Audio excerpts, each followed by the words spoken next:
Alors on est dans la voiture avec Anne et Eric Fournier. Bonjour à tous les deux. Bonjour Guillaume. Bonjour Guillaume. Je filme ma formation. Cette année aussi, vous avez réadapté le programme. Ils sont forts, hein, ils réadaptent vite. Et comment ça va se passer alors? Toujours dans le Grand Rex? Oui, l'année dernière, ça avait super bien marché au Grand Rex, sans public. Donc, on refait la même chose cette année avec de nouveaux invités, avec de nouveaux lauréats, évidemment, et puis plein de nouveautés. Cette année, combien de candidatures? 40% en plus que l'année dernière, 400 films cette année. 400 de films. qualité. Les gens ont eu plus de temps, vous croyez, pour préparer les films? Alors, ils ont eu Avec le plus de Covid. temps, mais c'était plus compliqué. Parce qu'en fait, il y a énormément de formations qui ont été fermées. Les universités souvent étaient à distance et les jeunes ont choisi le moment où il y avait une semaine en présentiel pour faire leur film. Donc ça a été un travail de titan et c'est pour eux qu'on fait une super émission avec toi Guillaume parce qu'on veut vraiment les remercier, les féliciter parce qu'ils ont fait un super boulot malgré le contexte. Et donc cette année, l'édition 2021, je filme ma formation. Qui est le président du jury? Enfin, qui est la présidente? Ah oui, c'est Présidente. une présidente. Eh bien, c'est Wendy Bouchard qui, depuis 3 ans, préside avec plaisir et force ce jury. Que tu connais, Que Wendy. Que je connais très bien. Journaliste. Exactement. brillante Très brillante journaliste. Que j'ai connu à M6, moi quand j'étais à M6. Bon bah une belle saison qui commence. C'est parti. Une belle saison qui commence, merci. Allez, C'est on y parti. va sur le plateau.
Bonjour tout le monde et bienvenue dans Je filme ma formation. Vous voyez, toujours en direct du Grand Rex. Cette année, toujours 100 personnes. On a dû se réadapter avec le Covid. Mais en tout cas, on est toujours là. Et je vous rappelle le principe de Je filme ma formation. Vous devez faire une vidéo de 3 minutes, un film sur la formation que vous êtes en train de suivre. Et toute la soirée, on va remettre des trophées de bronze, d'or. Il y aura même des trophées en fin d'émission. Vous savez, le plus prestigieux, le trophée de diamant. Avec la présidente du jury, Wendy Bouchard, il y aura aussi un nouveau trophée aujourd'hui. C'est le coup de cœur de la présidente.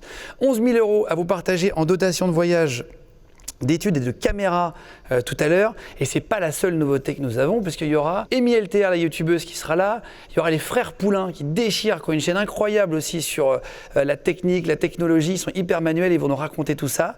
Et je vous propose en tout cas de commencer la soirée maintenant. On y va.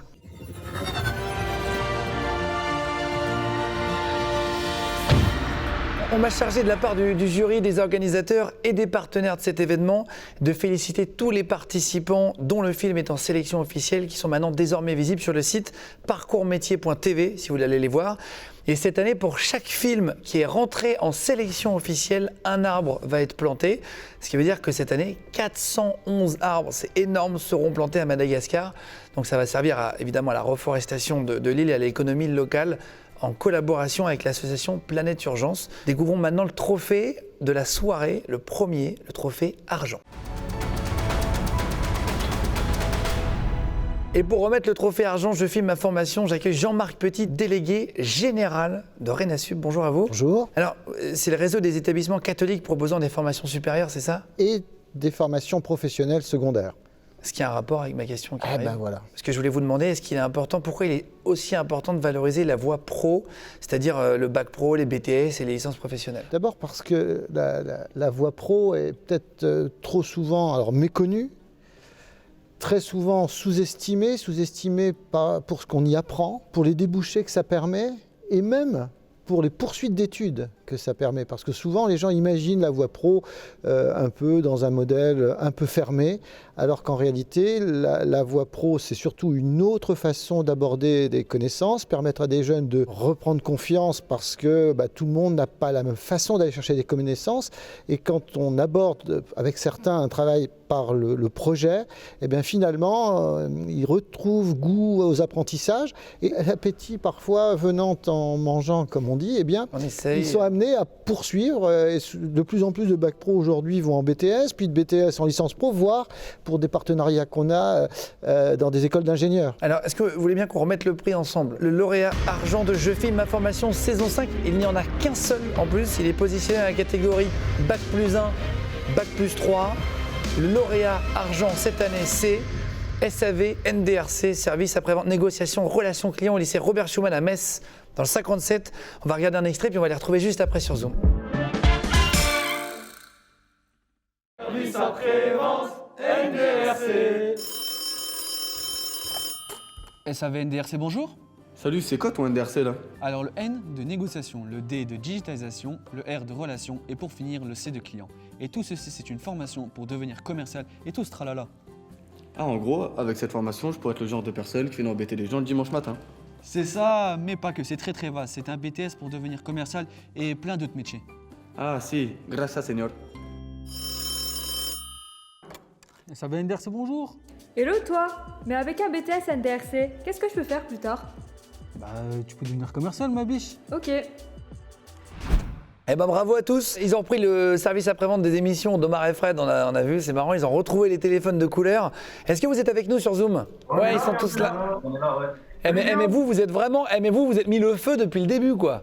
Vous êtes en mode lunettes, etc. Mais vous êtes où? Vous êtes à l'école là? Ouais. Eh ben, en tout cas, félicitations, vous avez gagné. Alors, je crois qu'il y a Jérémy Blaise, Anne-Laure, Jérémy, Thomas, Valentino et Valentine, c'est ça? C'est ça. Eh Et ben- Eric en plus. Voilà. Comment vous avez eu l'idée de reprendre le SAV? On a pris ça parce que c'était une idée d'abord de la prof. Et ensuite,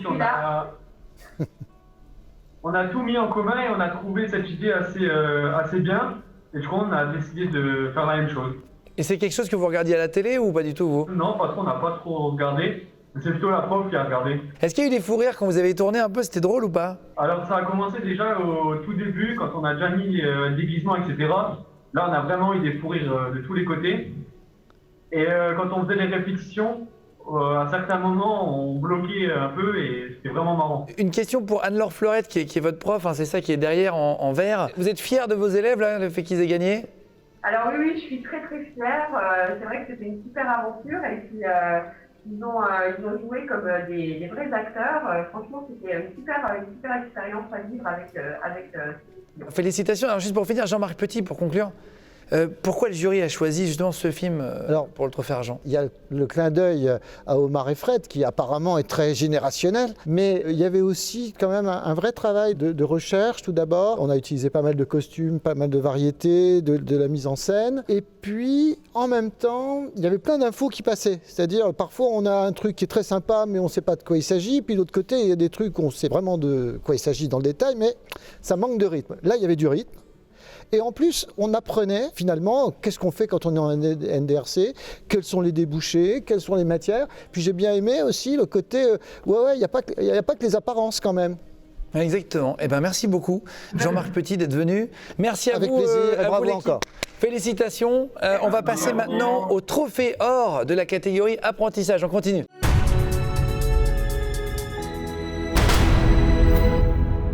Allez, trophée or, catégorie apprentissage. Et juste après ce trophée, on va retrouver la cofondatrice de la marque Respire, Justine Hutto. On a fait une petite interview dans une voiture, c'était génial. On va la retrouver dans 2 minutes. Mais pour le premier trophée or, j'accueille la présidente de la catégorie apprentissage, c'est Karine Seller. Bonsoir. Bonsoir. Alors, vous êtes haut commissaire aux compétences au ministère du Travail, de l'Emploi et de l'Insertion.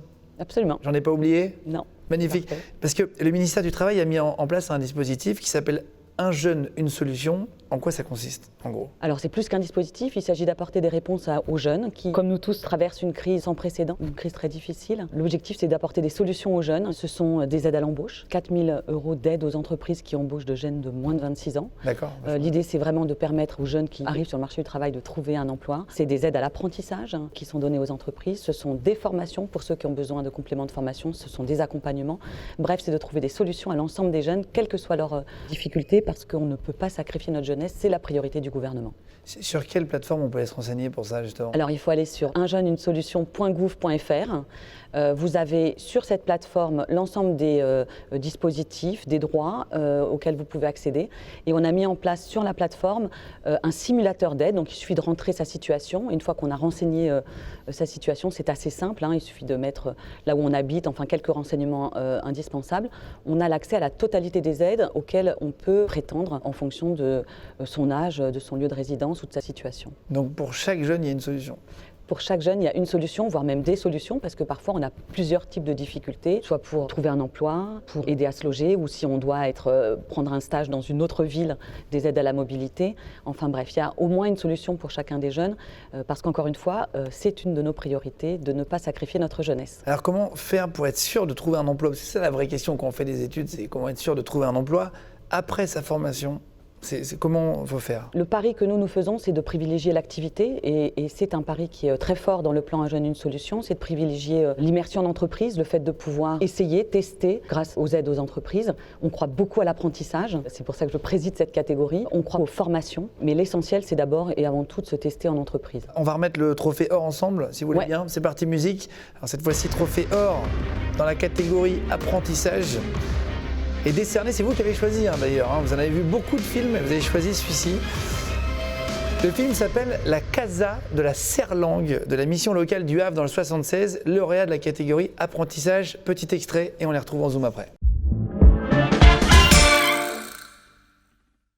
Pour mener à bien notre mission, la MFR de la Serre-Langue a créé une équipe de choc. Lui, c'est Fécamp.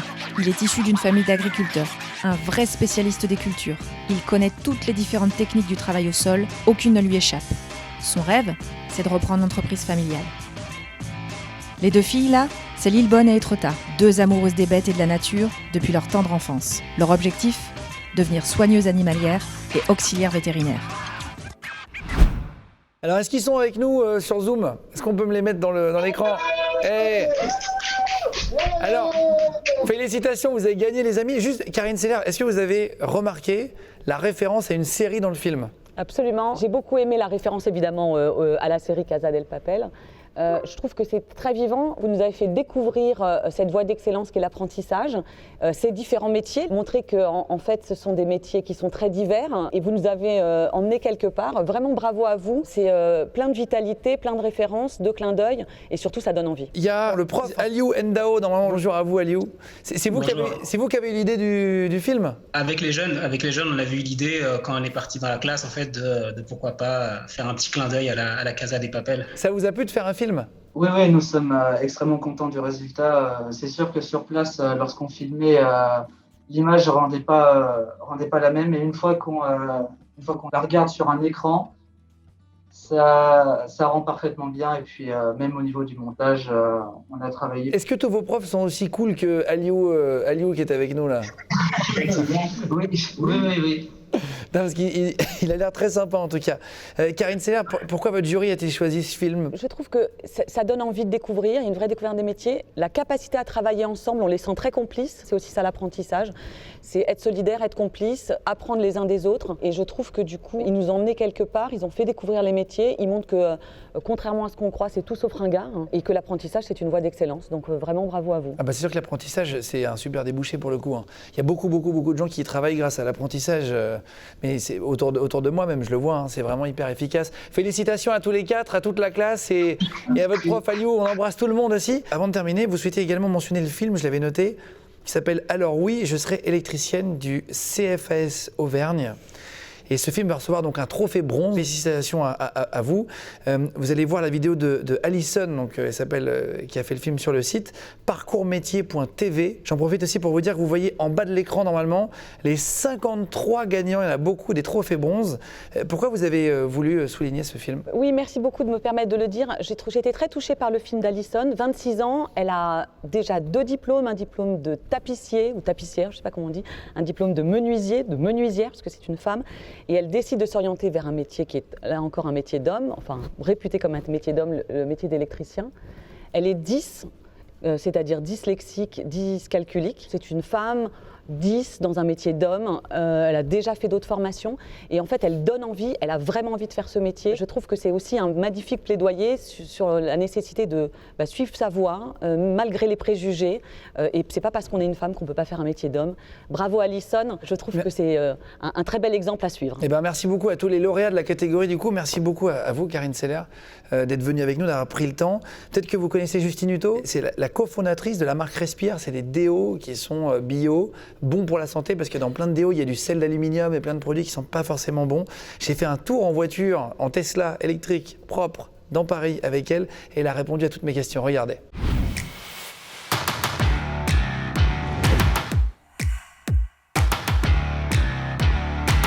Bonjour Justine Hutto. Bonjour Guillaume. Bienvenue dans la voiture. Merci, je suis ravie. Tu fais des déodorants. Est-ce que tu veux nous les présenter à la cam? Donc j'explique ce qui Respire ou ce qu'est mon déo? Tu dis juste déodorant. Donc ça c'est mon déodorant. Merci beaucoup. Et donc on peut commencer à expliquer ta parole. Donc t'es né où? Je suis née en banlieue parisienne, à Sucy-en-Brie exactement. Ah oui. 94. Exactement. Voilà. Donc bon élève. Je suis pas dans les 3 premiers de la classe. Mais ça va quand même quoi. Bon élève. J'aime beaucoup les maths. Quel bac t'as eu? J'ai eu un bac ES, spécialité maths. Ah oui, donc quand tu aimes les maths, t'aimes les maths quoi. Ouais. Je suis partie ensuite en école de commerce. Ok. Donc je suis partie au Canada, à Montréal. Ah génial. Et j'ai fait HEC Montréal. Je suis partie, j'ai passé 4 ans à faire ce qu'on appelle un baccalauréat en administration des affaires. Et c'est là que je me suis prise de passion pour les réseaux sociaux. Et après, tu as commencé à faire un compte Insta? C'est ça. En fait, donc j'ai commencé à étudier les communautés digitales. Moi, j'étais pas du tout réseaux sociaux avant. Je pensais que les réseaux sociaux, c'était que pour les gens qui font de la télé-réalité. C'est vrai? Ouais.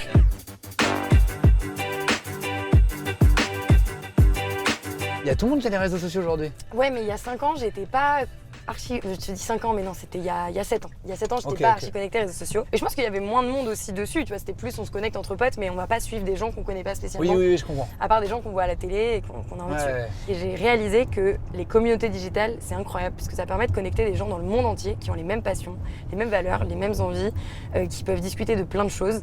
Et ce que j'ai fait, c'est que, vu que je suis passionnée de sport, je me suis mise sur les réseaux sociaux en parlant de ma passion pour la course à pied.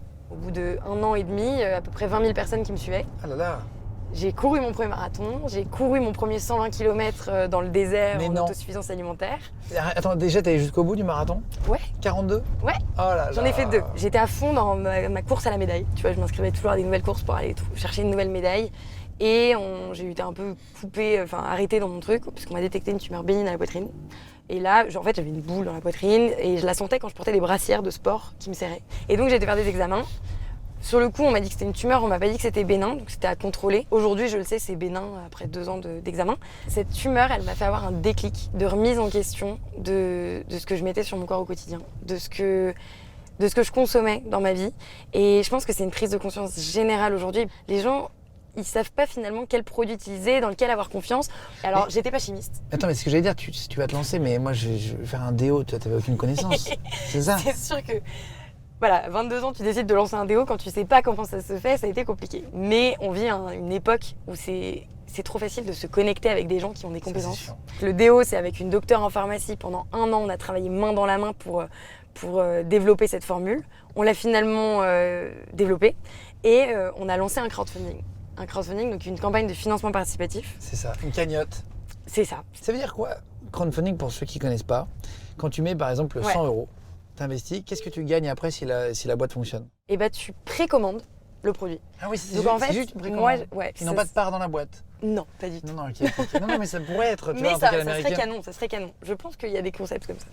Mais non, c'est une plateforme qui s'appelle Ulule, où tu es porteur de projet. Tu vas pitcher ton projet. Donc, il faut que tu le prépares un peu, tu as une vidéo, tu expliques tout ton projet.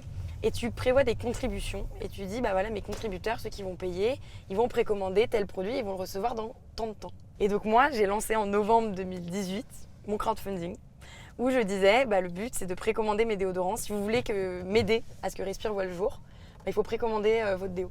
Et j'ai prévendu 21 000 déodorants en un mois. 21 000 Ouais. Et donc aujourd'hui, succès de ouf. J'ai noté 200 000, je crois, si je dis pas de bêtises, 200 000 déos en 4 mois. Après, j'ai en 2 2 millions. ans. 2 millions En 2 ans, on est à 3 millions. Mais non. 3 millions de produits vendus. Le succès de ouf. Ouais. 3 millions de produits vendus. On est dans 2500 points de vente. Donc tous les Monoprix de France, tous les Sephora d'Europe. Si jamais tu avais un conseil à donner. C'est de bien s'entourer. C'est d'avoir conscience qu'on ne sait pas tout et qu'il faut s'entourer des personnes qui ont les compétences dont on a besoin. Donc bien s'entourer et pas hésiter à aller demander de l'aide. Et le deuxième gros conseil que je donnerais, c'est une phrase que je me répétais tout le temps au début et que je répète encore tout le temps maintenant à mon équipe, c'est le mieux est l'ennemi du bien. Ça sert à rien d'essayer d'atteindre la perfection avant de vous lancer. Lancez-vous et vous ferez évoluer votre projet. Merci d'avoir pris le temps. Merci. J'essaierai les déos et Merci je te à toi. dirai. T'essayes. Très vite, avec plaisir. Alors là, on vous a mis qu'un extrait, mais les versions intégrales des interviews sont dispo sur le site si vous voulez, parcoursmétier.tv. Et tout de suite, c'est la remise du trophée or maintenant, thématique hôtellerie-restauration. C'est parti. Et on va accueillir le président de la thématique hôtellerie-restauration, c'est Vincent Boélé. Bonjour. Bonjour Guillaume. Alors, directeur emploi de Elior, c'est ça? C'est ça. C'est le leader de la restauration collective, c'est-à-dire les cantines? Oui, les cantines, pas que ça, il y a Les les restaurants d'entreprise, aussi les restaurants dans les établissements de santé, et puis en effet, il y a les cantines qu'on associe aux écoles. Voilà. Alors, pourquoi ces formations sont intéressantes et doivent plaire à ceux qui nous regardent? C'est une question que je m'étais posée. Il y a l'enjeu pour tous les jeunes, je pense, de se dire, voilà, qu'est-ce qui peut m'intéresser comme métier, comme formation? Alors déjà, les métiers de la restauration, c'est une richesse de métiers importante. Donc en effet, il y a les cuisiniers, il y a les serveurs, et après, il y a plein de possibilités d'évolution. Et on pense en restauration collective que très clairement, c'est des métiers où on peut développer un savoir-faire, un savoir-être, pour le mettre en place aussi après au travers d'une créativité. C'est-à-dire qu'on peut apporter sa touche de créativité. On le voit dans les confinements, il y a plein de gens qui se sont mis à faire de la cuisine, donc je pense que c'est l'occasion de venir exercer en entreprise ou dans les restaurants. Et puis enfin, il y a le métier au quotidien, c'est-à-dire on travaille en équipe, c'est pour ça qu'il y a le mot brigade, ça veut dire qu'on est confronté à un rush, il y a un service à donner, il faut que les convives soient satisfaits, parce que c'est l'enjeu principal. Quels sont les métiers à découvrir dans le domaine de la restauration collective, justement, vous en parliez, et à partir de quel niveau de formation vous recrutez, vous? Alors je disais, il y a beaucoup de métiers et ce qui fait qu'on recrute, on a la chance de pouvoir recruter sur un niveau extrêmement large de formation, du CAP, au bac, au BTS et en allant jusqu'au master 1 et 2. Il y a différentes grandes typologies de métiers et ça peut plaire à différentes personnes aussi. Alors vous avez choisi un film? Oui. Et on va remettre le prix ensemble si vous voulez bien. C'était dur. Ah, c'est vrai? Le film, très dur. Alors on y va, c'est parti, on va mettre la musique de tension parce que c'était très très dur. Il sait mettre le teasing, il est fort. Et donc on va passer au lauréat du trophée or de la catégorie bac en hôtellerie-restauration. C'est le film Je filme ma formation cuisine et CSR. Félicitations à vous au lycée Jeanne de France à Lyon. On regarde un tout petit bout et on se retrouve juste après avec eux. Saint-Jacques. Finement coupé avec délicatesse et justesse, la douce odeur nous ramène à nos joyeux souvenirs. Et alors là, on est en train de réaliser une bûche de Noël. Donc ici, vous avez une génoise.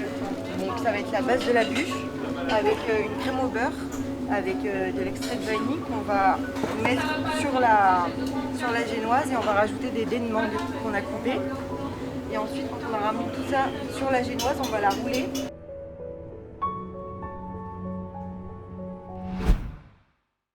Alors on va retrouver toute l'équipe, normalement sur Zoom, si vous pouvez me les afficher en régie. On va les saluer. Salut tout le monde, vous nous voyez ou pas? Salut, félicitations, vous avez gagné le trophée or. Allez, bip bip. Trop bien, bravo. Et, parce que, en plus, on sait le temps que ça prend de faire un film comme ça, etc. Donc félicitations à vous. C'est à chaque fois avec beaucoup d'efforts, etc. Alors je crois qu'on va embrasser Grégoire, Quentin, Badis, Émilie, Lucie, Baptiste, les profs, hein, Séverine, Eric et Chantal. Je crois qu'il y a un peu tout le monde dans la pièce, mais félicitations à vous. Ça vous fait quoi de gagner ce prix alors? C'est une fierté pour l'établissement et surtout pour la classe. On a l'habitude de travailler souvent en brigade comme ça et c'était l'occasion de faire une nouvelle expérience. Est-ce que c'était dur de passer devant la caméra? Finalement, on s'y habitue, donc on oublie un peu la caméra. Allez, ça y est, ça fait la star. Ça y est, ça y est, le trophée, ça fait la star. Qui vous a parlé de ce projet? C'est notre prof de français, Madame Girin, ici présente. Et ça vous a tout de suite motivé? Oui, oui, oui. Alors, on parlait des formations pour terminer avec vous, les amis. Qu'est-ce qui vous plaît dans votre formation, honnêtement? Honnêtement, on apprend plein de nouvelles techniques et ça renforce la passion qu'on a pour la cuisine. Félicitations. On va juste finir avec Vincent Boélé. Pourquoi vous avez choisi ce film-là en lauréat or? Si je ne me trompe pas, il dira si je me trompe, mais je crois que ce même jeune homme là qui prend la parole a dit déjà moi c'est ma passion dans le film et j'aurais pas fait autrement ou j'aurais pas fait un autre choix. Donc ça c'est toujours touchant quand on voit des gens aller vers un métier parce que c'est une vraie passion.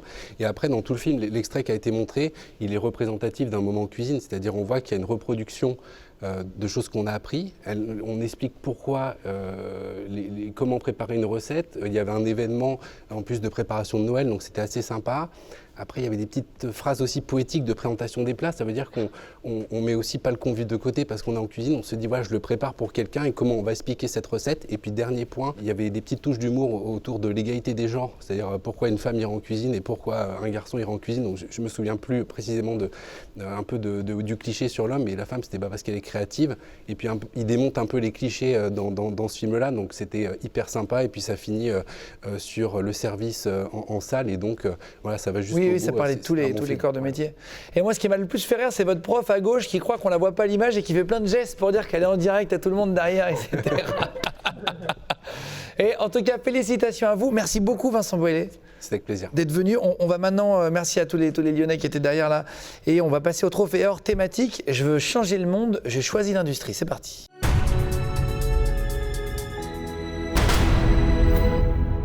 Alors dans un instant, on va retrouver les frères Poulain qui ont une chaîne YouTube qui déchire, vous allez voir, avec plein de vulgarisation de science. Ils sont hyper bons technologiquement, ils vont nous montrer pour des deepfakes, etc. C'est vraiment génial dans un instant. Mais pour remettre le trophée, on va accueillir Laurent Beau. Bonjour à vous. Bonjour. Vous êtes délégué général de la Fédération de l'horlogerie. Absolument. La classe. Et vous représentez Opco 2i. Tout à fait. C'est ça, donc c'est notre partenaire de la thématique. Je veux changer le monde, j'ai choisi l'industrie. Alors pourquoi les formations industrielles sont intéressantes en fait et doivent plaire à vous tous qui nous regardez là? Elles sont passionnantes parce que travailler dans l'industrie, c'est aider à fabriquer, à réparer des produits, des objets qui vont nous être indispensables demain. Certains le sont déjà aujourd'hui, mais d'autres le seront demain. Donc il y a une énorme part d'innovation dans ce qu'on propose. Il y a bien évidemment des innovations en termes de matériaux. On va travailler des nouveaux matériaux, on va inventer des nouveaux matériaux. On va également avoir des nouvelles méthodes de production, les imprimantes 3D qui n'existaient pas il y a encore quelques années, qui aujourd'hui font partie de toutes les lignes de production, une grande partie de la ligne de production, la réalité augmentée. Toutes ces choses-là extrêmement innovantes qui nécessitent des nouvelles compétences et qui nécessitent aussi d'avoir un public qui les maîtrise, et donc un public jeune qui s'est formé à ces techniques. Dans le domaine industriel, c'est quoi les métiers qui recrutent? C'est un petit peu difficile de répondre à cette question parce que pour l'Opco 2i, donc, que je représente aujourd'hui, c'est 32 branches professionnelles. 32 branches, c'est donc 32 filières différentes qui ont toutes des besoins différents. Donc il y a des choses en commun. Très clairement, tout ce qui va être de l'ordre de la maintenance industrielle, tout ce qui va être de l'ordre des technico-commerciaux pour vendre les produits, tout ce qui va être de l'ordre de tout ce qui va être, on va dire, la conception, la R&D. Ces choses-là, on va tous avoir des besoins. Et puis après, chaque branche, chaque filière va avoir des besoins un peu plus spécifiques. Donc on va avoir des besoins au niveau de la conception 3D en bijouterie, on va avoir des besoins au niveau de l'équipement industriel automatisé dans d'autres branches, on va avoir des besoins en conducteurs d'équipements industriels en plasturgie. Ça recrute beaucoup, il y a des dizaines de milliers d'emplois qui sont offerts chaque année. Il y a plus de 100 000 alternants dans l'industrie en France. Donc 100 000 jeunes chaque année qui sont accompagnés pour découvrir ces métiers. C'est aussi un choix de raison parce qu'effectivement, il y a des vraies opportunités de carrière dans l'industrie. Est-ce qu'on peut remettre le trophée ensemble? Est-ce que vous êtes d'accord pour qu'on mette cette petite musique de suspense à partir de maintenant et qu'on remette? Parce que là, on est là pour rendre un trophée or. Je rappelle, c'est vous qui avez choisi un film. Oui. Trophée, donc lauréat or, catégorie Infrabac. Le trophée or est remis au film. Il porte le nom Les Nouveaux Horlogers, du lycée des métiers Jean Jaurès à Rennes. Salut les copains dans le 35. On regarde un extrait et on les retrouve juste après sur le Zoom. Et oui, parce que l'horlogerie, c'est bien loin d'être easy. Entre alternance, résonance, impédance, toutes ces connaissances ont provoqué râle et latence. Quoi, je parle déjà breton moi? Mais c'est que le début frérot, crois-moi. Car vient ardillon, carillon, tourbillon. Faut faire preuve de précision, réflexion, attention. Voici la nouvelle génération, on est là pour faire de la création et perpétuer la tradition de cette merveilleuse profession au savoir-faire unique, inconnu du grand public. Donc on est fiers de suivre cette formation, car plus qu'un gagne-pain, un métier d'exception, un métier de demain. Bisous à tous ces bouffons qui se pensent plus malins, qui pensent que les métiers de demain, c'est pour les moins que rien. Que les horlogers ne servent plus à rien, que les horlogers c'est seulement des anciens, que ce métier au passé appartient. Alors, ils ont fait une sorte de slam en fait, hein, finalement. On va les retrouver sur Zoom. Vous êtes là, les amis, normalement. Ouais, voilà, ils sont là. Alex, Briac, Henri, Stéphanie, Didier et Patricia. Bonjour à tous. Heureux d'avoir gagné déjà ou pas? Oui. Qui vous a apporté de l'aide du coup? Les profs? Qui a eu l'idée de faire ce film? Surtout les profs. Ça vous a pris combien de temps à faire? À la réalisation, pas beaucoup de temps, une demi-journée, mais après au montage, ça fait plus de temps. Et c'est qui qui a fait le slam, la voix qu'on entend? Alors moi et 2 autres de mes camarades. D'accord, ok. Bon, en tout cas, pourquoi vous avez choisi, Laurent Beau, le jury Opco 2i, a-t-il choisi ce film en lauréat? Il y a plusieurs raisons. D'abord, il y a eu effectivement un parti pris avec ce slam qu'on a trouvé assez innovant, sur une manière de parler d'un métier forcément magnifique, mais en tout cas, effectivement, une manière d'en parler qu'on n'avait pas l'habitude d'entendre. Il y avait des choix créatifs qu'on a beaucoup appréciés également dans la réalisation. Et puis, je dirais aussi que ce qui est très important pour nous dans ce genre d'exercice, c'est qu'il y a vraiment beaucoup d'informations sur toutes les formations qui sont dispensées au lycée, sur la manière dont ça se passe, les études d'horlogerie, où on voit effectivement comment, au début du film, comment est-ce qu'ils s'habillent pour ensuite aller faire les différentes étapes. On voit à la fin les différentes opérations sur le mouvement. Donc le film est très complet, il donne beaucoup d'informations et puis il transmet aussi une chose qui est primordiale pour nous dans nos métiers, c'est la passion. Et ça s'est vraiment senti dans votre film, donc un grand bravo à vous. Eh ben, félicitations à vous, merci beaucoup Laurent Beau aussi d'être venu. On a parlé d'intelligence artificielle tout à l'heure avec vous. On va continuer à parler science, et alors c'est très intéressant. Ils s'appellent les Frères Poulain, ils ont une chaîne YouTube qui m'a vraiment impressionné. On les a contactés, ils ont accepté de venir, on va les recevoir maintenant. Et bonjour les Frères Poulain. Salut Guillaume. Eh ben, merci d'être revenu du coup. Avec plaisir. Alors là cette fois-ci, attention ça a changé, c'est je filme ma formation. Quel mug incroyable. Vous avez vu, changement de mug. Vous êtes venu avec un ordinateur, hier on a parlé des deepfakes, alors ça nous a hyper intéressés. Le deepfake c'est pas du tout intelligent, c'est de l'apprentissage profond.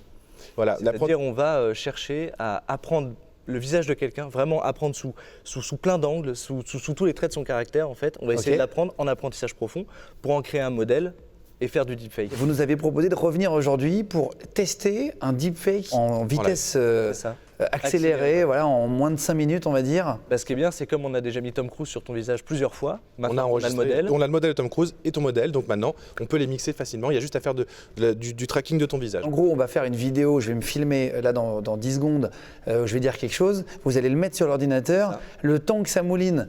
On va mettre quelques photos, on va devoir deviner si c'est des deepfakes ou pas. Apparemment, c'est invisible à l'œil nu, donc on va voir si c'est vrai ou pas.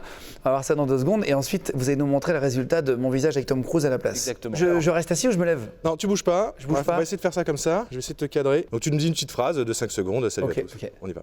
Salut à tous, c'est Tom Cruise au Grand Rex. Ok. Bon, alors je vais donner mon téléphone à Artus et il va du coup se charger de récupérer la vidéo qu'on a faite et de la traiter en direct. On va essayer de juste plaquer le visage en intelligence sur toi. En fait, tu vas voir, la première étape, ça va être de prendre la vidéo et de ne sélectionner que ton visage.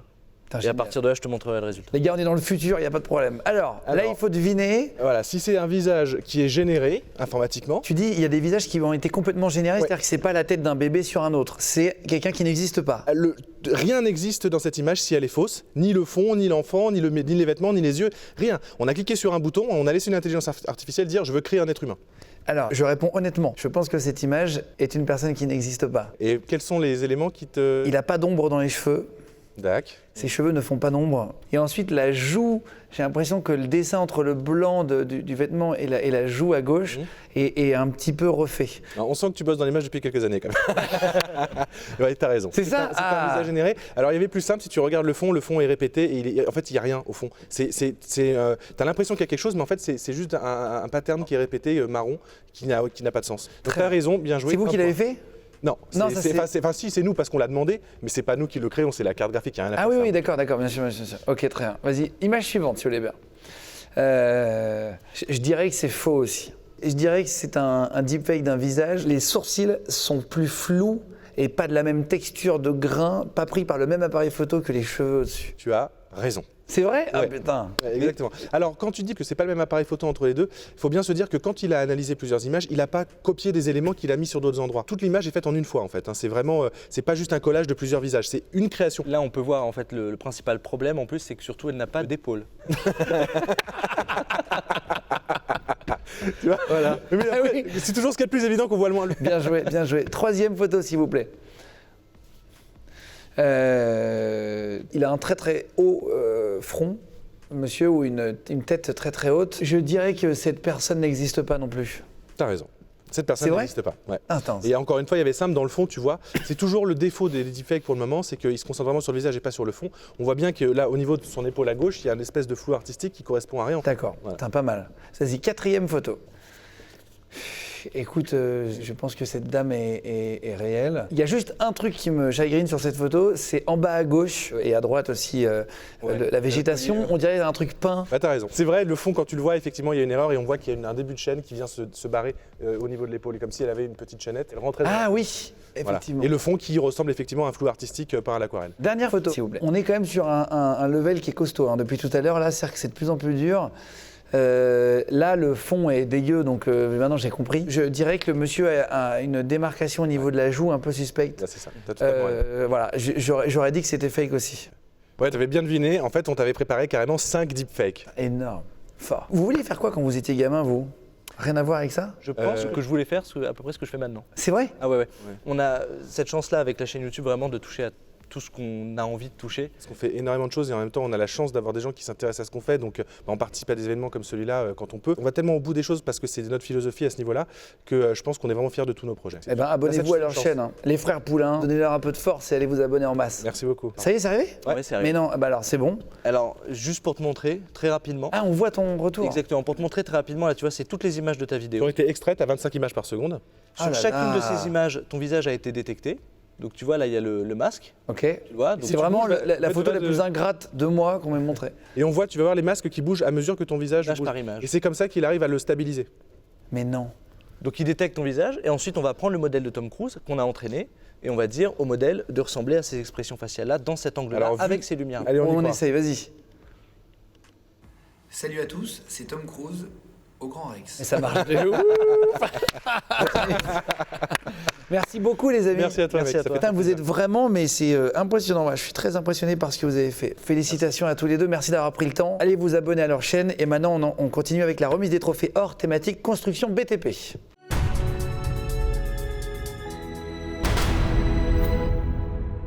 Pour le trophée or, c'est parti. Thématique construction BTP. Eh ben, on accueille justement le président de la catégorie construction BTP, Éric Routier. Qu'est-ce qui attire le plus dans les formations du BTP construction? C'est quoi les débouchés, là, maintenant ou plus tard, de ces formations, réellement? Alors vous pouvez démarrer, c'est encore une branche qui nous permet de pouvoir démarrer tout en bas de l'échelle, comme apprenti, et finir comme un employeur, gérant d'une entreprise, artisan, employeur, conducteur de travaux, chef d'équipe, ouvrier hautement qualifié, très recherché. C'est des débouchés... Après, on peut monter sa boîte aussi dans le BTP. Oui, on peut devenir artisan, créer sa propre boutique. On est en 2021, la technologie a évolué beaucoup dans les dernières années. Est-ce que, vu que certains métiers du BTP évoluent aussi, j'imagine, est-ce que vous faites évoluer les formations, les machines, etc. Alors tout a évolué, et puis avec le BIM et les commandes, toutes les machines à commande numérique, la réalité virtuelle, tous les jeunes sont formés à cette nouvelle technologie. C'est une obligation, on n'a pas le choix. Aujourd'hui, on a des machines qui nous permettent de travailler les matériaux et les matériels sans les toucher, sans les avoir dans les mains, parce qu'on travaille en réalité virtuelle. Et ensuite... On peut faire ça? Oui, bien sûr. Et ensuite, on peut monter un échafaudage en réalité virtuelle, on peut découper une planche de bois en réalité virtuelle, on peut regarder tout l'ensemble d'un plan qui... Pour un électricien, regarder tout ce qui est électricité, partout, dans toutes les pièces, sans risque, sans toucher. Après, on apprend, et après, ensuite, on va sur le site pour de vrai, évidemment. Et on réalise le travail pour lequel on est rémunéré. Je ne savais pas qu'on pouvait faire ça en VR, c'est vraiment... Si, tout à fait, oui. C'est très intéressant. Je vous invite à venir à Batimat la prochaine fois, vous verrez, on a un stand très utile, très ludique. Vous avez choisi un film? Oui. C'est ça, pour le trophée or, on va le remettre ensemble. Petite musique si vous voulez bien, puisque le trophée or de la thématique construction BTP, choisi par Éric Routier, président du CCCA BTP, et le film, suspense. CAP charpentier chez les Compagnons du Devoir. Félicitations à eux. Je sais qu'ils regardent l'émission en ce moment. Association ouvrière des Compagnons du Devoir et du Tour de France. Et donc ça, c'est à Jarville-la-Malgrange dans le 54. On va regarder un tout petit extrait. On les met sur Zoom. Ils sont en off là et on les reprend juste après. Le charpentier, c'est celui qui fait les structures sous vos toits, les maisons en bois et les escaliers. La précision et la minutie est de rigueur dans notre métier. Allez, suivez-moi, je vais vous présenter ma formation. Je suis en contrat d'apprentissage. Le rythme est de 2 semaines au CFA et 6 semaines en entreprise. Et tout ça rémunéré.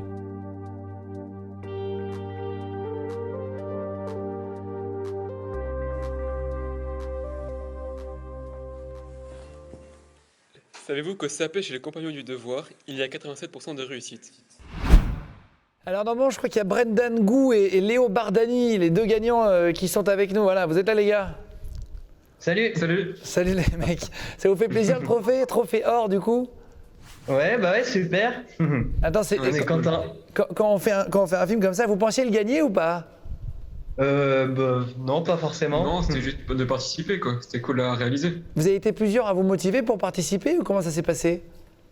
Non, en fait, moi je suis le formateur et puis j'ai proposé à Léo, qui est mon apprenti, de s'inscrire au concours parce que j'aime bien faire des vidéos, etc. Et du coup, il s'est proposé, lui aussi, il aime bien faire des photos. On a utilisé des drones pour le concours Je filme le métier qui me plaît aussi. D'accord. Et puis voilà quoi. Et vous avez bossé dessus longtemps pour faire un film comme ça là? Une semaine, je crois. En vrai, ouais, une semaine. Et votre, alors on parle de ça, mais votre métier, vous le conseillez à vos amis, à droite, à gauche? Oui. C'est vrai, toi qui es apprenti, tu aimes ton apprentissage? Bah ouais, j'adore ça. Enfin, ce que je fais chaque jour, tout est différent. Ah ouais. On n'est pas dans la monotonie. Et puis en plus, chez nous, on est quand même plutôt fraternel, on s'entraide, etc. Donc c'est ce qui est un peu reflété dans la vidéo et on adore ça quoi. Est-ce que tu as hâte de travailler, toi qui es en apprentissage? Ouais, j'ai hâte. Ouais, t'as hâte d'être sur le terrain. Tu te sens prêt là? Il travaille déjà. Il travaille sur le terrain, en fait. Putain, génial. Et vous pouvez nous dire, Éric Routier, pourquoi vous avez choisi leur film en lauréat or? D'abord, c'est un beau métier. On a vu la présentation, charpentier, menuisier, escaliateur, ce sont des beaux métiers. On a vu la présentation, l'image qui avance doucement et on voit cette charpente magnifique. Imaginez un peu, ils savent ce que c'est, hein, les coupes, les tracés, on va se tromper dans la coupe du bois parce que le bois, une fois qu'il est coupé, il est trop tard. Hein, et il faut faire très attention. Puis en plus, c'était bien présenté. Ils ont vraiment bien présenté leur métier. J'ai l'impression que c'est un peu les images du drone qu'on fait la différence. Tu vois, t'en parlais juste avant là, dans la charpente. Sur celui-là, il n'y a pas eu de drone, mais... Après, vu que Léo il s'y connaît en photo, etc., et puis moi je faisais déjà du montage vidéo, c'est vrai que ça fait un bon alliage et voilà, peut-être que c'est ça qui a fait un peu la différence. Ouais, et puis nous, on l'a pas fait vraiment pour gagner, on l'a fait vraiment pour partager notre savoir-faire, notre métier, etc. Notre passion, quoi. Ouais, hyper beau métier. C'est plus qu'un métier.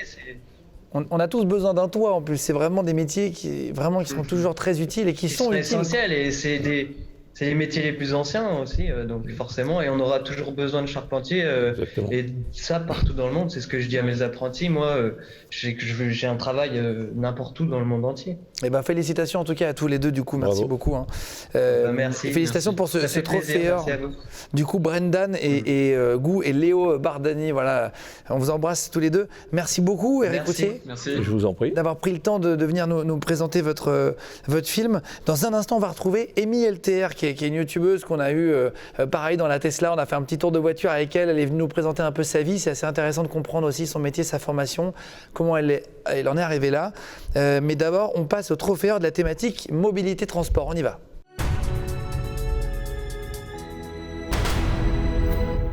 Pour le trophée or de la thématique mobilité et transport, on accueille le président de la thématique, William Rescoussi. Bonjour. Bonjour. Responsable pédagogique du campus RATP, c'est ça? Oui. J'ai vu que la RATP recrutait, mais pour quel métier et quelle formation? La RATP recrute pour plusieurs métiers parce qu'on est en phase de développement, je dirais. Avec le Grand Paris, tout ça? Avec le Grand Paris, en fait, ce qu'il faut savoir, c'est que c'est le groupe RATP maintenant. C'est pas juste la RATP au sens historique du terme, c'est le groupe RATP avec plusieurs filiales. On est présent dans le monde, alors déjà en France, Paris, Île-de-France, et en France, puis dans le monde. On a plusieurs filiales, on se diversifie, donc on recrute dans quasiment tous les métiers, qui soient des services techniques jusqu'à la relation clientèle. C'est très varié. Et quelle formation? C'est pareil, c'est très varié aussi? C'est très varié, ça dépend des niveaux en fait. On peut aller sans citer tous les diplômes, mais bien sûr, on peut aller chercher des niveaux d'expertise, comme des niveaux pour de la relation clientèle. J'incite les gens à aller voir sur le site RATP, sur lequel sont publiées beaucoup d'offres en fait. D'accord, donc la RATP recrute? Ouais. En gros, pour être direct. Et le campus, alors j'ai noté, qu'est-ce que c'est que le campus? Alors le campus fait partie, en fait, ce qu'on appelle le campus, c'est l'université du groupe RATP. On a la vocation à former l'ensemble des collaborateurs du groupe RATP. Donc ça veut dire quoi? Ça veut dire principalement, ce sont des formations. C'est le centre de formation de la RATP? Alors, oui, c'est un centre de formation. Un petit rapport footballistique? Voilà, c'est un centre de formation transverse, dans le sens où c'est vraiment des compétences plutôt transversales à l'entreprise. Voilà. D'accord. Et comment on y rentre quand on porte une candidature? Alors, principalement, c'est plutôt dédié aux agents de l'entreprise, mais il y a des voies d'apprentissage aussi. D'accord. Donc, via des CFA. Quel est le gros avantage, parce que vous êtes dedans, de travailler à la RATP? C'est quoi le gros avantage? La RATP, c'est une très belle entreprise dans laquelle on peut vraiment s'épanouir. C'est-à-dire qu'on ne rentre pas dans un métier et on passe 40 ans et on ressort sur le même métier. En fait, c'est très innovant, on peut faire beaucoup de métiers, on peut faire beaucoup de passerelles, c'est énorme. C'est-à-dire de pouvoir progresser et pouvoir évoluer. Vous avez choisi un film. Oui. Du coup, le trophée or dans la catégorie thématique, mobilité et transport. C'est parti pour la musique. On va le remettre maintenant. Je rappelle qu'à chaque fois, il y a des cadeaux. Vous êtes très très nombreux à avoir participé encore cette saison. J'ai vu 30% de plus de visites. Et le trophée or, c'est décerné au film Seconde MRC, métier de la relation client, du lycée professionnel Anne Vaught de Castres dans le 81. Et donc, c'est les lauréats de la catégorie bac. Félicitations à vous. On regarde un petit extrait et juste après, on les retrouve sur Zoom.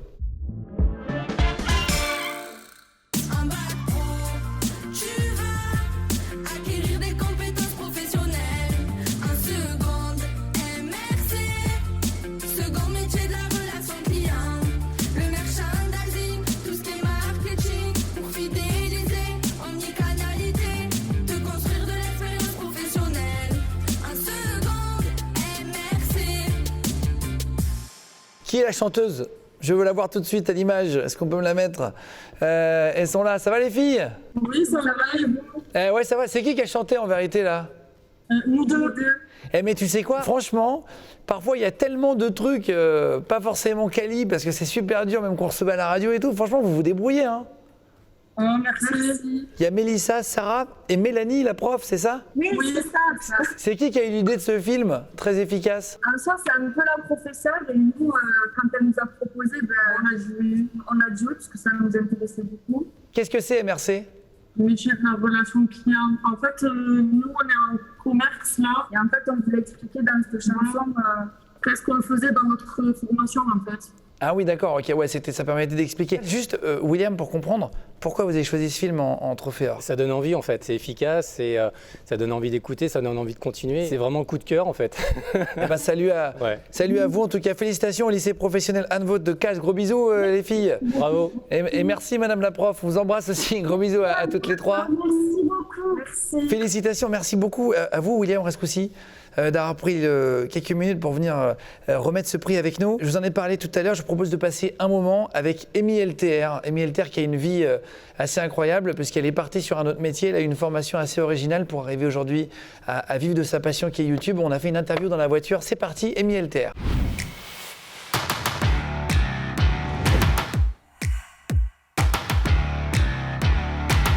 Bienvenue dans Je filme ma formation. Le but c'est d'aider un peu les jeunes à trouver leur formation, une formation qui leur plaît, etc. Je voudrais bien comprendre moi, comment tu as fait pour... parce qu'on te voit vachement sur des courts-métrages, sur des films. Tu viens d'où déjà toi? Moi je viens vraiment de nulle part. Hein. J'ai grandi en banlieue parisienne, classique quoi. Après, j'ai toujours été un peu à côté de la plaque des petites. Tu vois, l'école, c'était compliqué pour moi. Gamine, je l'avais expliqué déjà, tu vois, mais c'est vrai que c'était... L'école, c'était compliqué? Ouais, c'était compliqué. C'était compliqué, la maternelle et tout. Moi, j'avais pas mal de harcèlement scolaire, mais en bas âge, tu vois. C'est vrai? Ah, t'as commencé tôt, quoi. Ouais, t'étais précoce de harcèlement scolaire. Je fais tout tôt. Comme ça, moi, je suis sûre de rien louper. Mon premier job, c'est vendeuse en lingerie. D'accord, ok. Ça y est, ça part dans la lingerie. Et bah écoute, les saveurs de lingerie gratuite, voilà, on aimait bien les culottes. Et puis après, j'ai très vite bifurqué sur hôtesse d'accueil, parce que c'est un boulot que tu as facilement, entre guillemets. Ouais. Enfin, facilement, j'entends... C'est plus facile d'être hôtesse d'accueil aujourd'hui qu'avocate, par exemple. D'accord. J'ai commencé pas mal de missions, tout ça. Et en fait, en parallèle, donc j'étais au travail la journée. Putain, t'es poli au volant. Bah ouais, je suis c'est hyper hyper sympa bien. parce que je suis en tournage. J'espère que vous garderez ça au montage. Parce que ça, c'est Sinon, fou. j'insulte. T'as gagné 2 points de sympathie. Dès que la caméra va baisser, je... Mais passez, madame, passez. C'est ça, bien sûr, madame, allez-y. Mais ouais, hôtesse d'accueil. En fait, la journée, j'étais au boulot, du coup, et le soir, je passais un DAEU, qui est un équivalent du bac à la fac.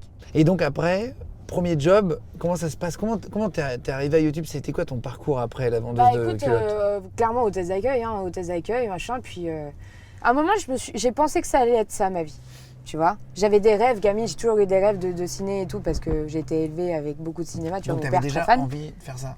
Ouais, bah j'en ai toujours rêvé, ça me faisait rêver le cinéma, tu vois. J'aimais trop voir des gens qui pouvaient interpréter ce qu'ils voulaient, quand ils voulaient, être qui ils voulaient, raconter des histoires, faire rêver d'autres gens. Je trouvais ça incroyable comme truc. Mais t'es né dans une atmosphère de cinéma? Mon père hyper fan. Je faisais pas partie d'un milieu social avec beaucoup d'argent, quoi. Donc fallait penser à payer son loyer et j'étais très vite dans le rouge tout le temps. Ah oui, en fait, au final, faut taffer, quoi. Bah oui, parce que comment on vit? Bah c'est ça. Donc du coup, hôtesse d'accueil, je fais ça. Et après? Et en fait, à un moment, le travail d'hôtesse d'accueil, c'est un métier qui est très difficile. Il faudrait vraiment que j'en parle un jour de ça. J'en avais parlé un peu, mais il faut vraiment qu'on en parle des conditions des hôtesses parce que vraiment, ça craint, quoi. Ça craint de malade. C'est vraiment pas en règle du tout. Ah ouais? Tu fais des heures incroyables, t'es pas payé, t'es sous menace de faire sauter ta prime si tu fais un truc de travers. On t'envoie des faux clients qu'on te pousse à bout pour te faire croire. Des faux clients? Moi, j'ai eu un client mystère, c'est-à-dire qu'ils font ça. C'est un mec et qui te maltraite. Hein. Il te parle hyper mal. Et il voit jusqu'où, en fait, et si tu craques à un moment, on t'appelle, on te dit, bah t'as mal réagi, on te fait sauter ta prime. Sauf que ta prime en question, c'est une semaine de course. J'ai fait ça pendant 4-5 ans, 5 ans. Ah ouais? 5 ans. Et en fait, à un moment, moi j'ai craqué justement parce que les conditions ne me convenaient pas. Je trouvais que c'était aberrant de profiter des gens comme ça. Et vu mon caractère, à un moment, j'ai pété les plombs. T'as cassé la gueule d'un client mystère? Non, mais tu sais qu'à un moment, je me suis embrouillée avec quelqu'un, effectivement. Mais bon, c'est une autre histoire. Et je me suis dit, est-ce que c'est pas la vie qui me donne un petit coup, tu vois, en me disant, ça va pas être ça, ta vie, tente le tout pour le tout.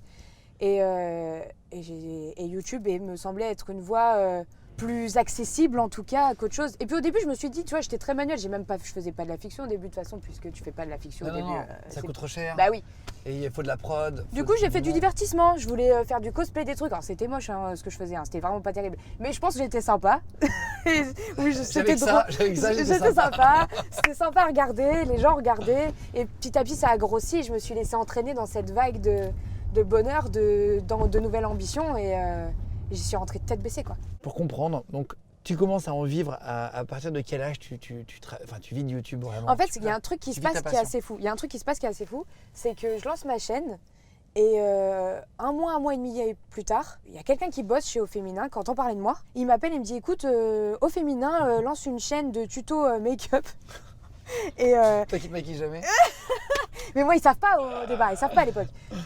Tuto make-up et ils cherchent une animatrice et on est tombé sur ta chaîne vraiment par hasard. Je crois que c'était Jigme à l'époque qui avait relayé ma vidéo. Et du coup, ils avaient dû tomber parce que Jigme, tu vois, il était hyper connu. Ouais, bien sûr. Et puis, ils disent, on te trouve sympa, est-ce que ça te tente qu'on se rencontre et que tu animes cette chaîne? Et en fait, ça marche. Alors les commentaires, mort de rire. C'est de la merde. Tu vois, les commentaires, c'est, faudra peut-être qu'elle apprenne à se maquiller. C'était terrible. Mais encore une fois, j'étais sympa. Merci beaucoup.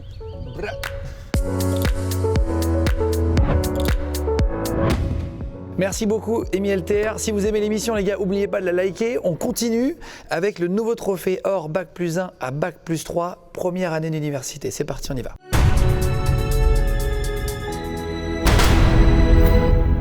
Pour le trophée or Bac+1, Bac+3, première année d'université, on accueille la présidente de la catégorie, Anne-Sophie Barthès. Bonjour. Bonjour.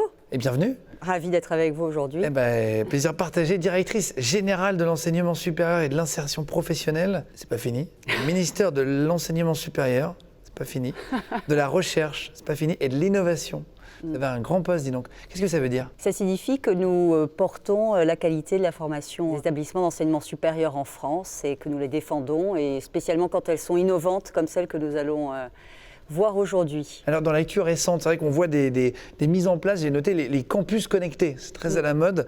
Est-ce que vous pouvez nous préciser en quoi ça consiste pour ceux qui nous regardent là? Les campus connectés, c'est une manière d'accéder à l'enseignement supérieur, y compris lorsque l'on n'est pas près d'un lieu d'enseignement supérieur. Donc ce sont des tiers-lieux très conviviaux, équipés avec un tuteur qui vous accompagne et qui vous permet de suivre à distance des formations d'enseignement supérieur, BTS, DUT, licence, ce que vous voulez, tout près de chez vous. Ça n'existait pas avant, ça? Ça n'existait pas avant, et puis les étudiants peuvent décider de finir leur cursus dans ce campus connecté ou de commencer dans le campus connecté, puis de finir ensuite en présentiel dans l'établissement dans lequel ils sont inscrits. Alors malgré cette année un peu Covid, etc., on l'avait noté, hein, c'est une grosse année pour Je filme ma formation, parce qu'il y a eu vraiment, je crois, 30% de connexions en plus, enfin, c'est un carton. Plus de 150 vidéos de formations différentes. Enseignement supérieur, etc., et sont en sélection officielle, mais est-ce qu'il y a des formations qui mènent à l'emploi et qui sont méconnues? Parce qu'on parle souvent des mêmes métiers. Alors, il y a beaucoup de formations très professionnalisantes dans l'enseignement supérieur. On n'est pas obligé de partir pour 10 ans d'études, absolument pas. On a les BTS à Bac+2 qui sont très connus.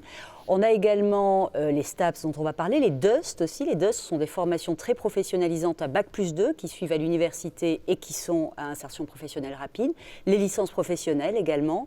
Et puis, un nouveau diplôme que l'on lance à la rentrée prochaine, le Bachelor universitaire de technologie, qui est une réforme du DUT, beaucoup plus classique, mais plus professionnalisant, renforçant une approche par compétences, insérant mieux, accueillant beaucoup de bacheliers technologiques. Donc voilà, on est très content de ce nouveau diplôme. Alors vous avez vu beaucoup de films, plein de films, oui. Vous en avez choisi un. Le trophée or, c'est le principe, il faut malheureusement se décider à en prendre qu'un seul. On va le remettre maintenant, si vous me permettez.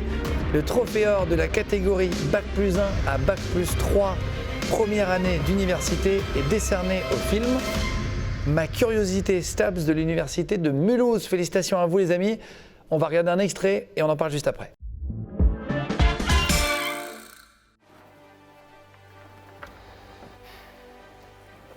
Et tu gères dans ce domaine, hein? Ouais, quand même un peu, ouais. On devient pote? Ouais.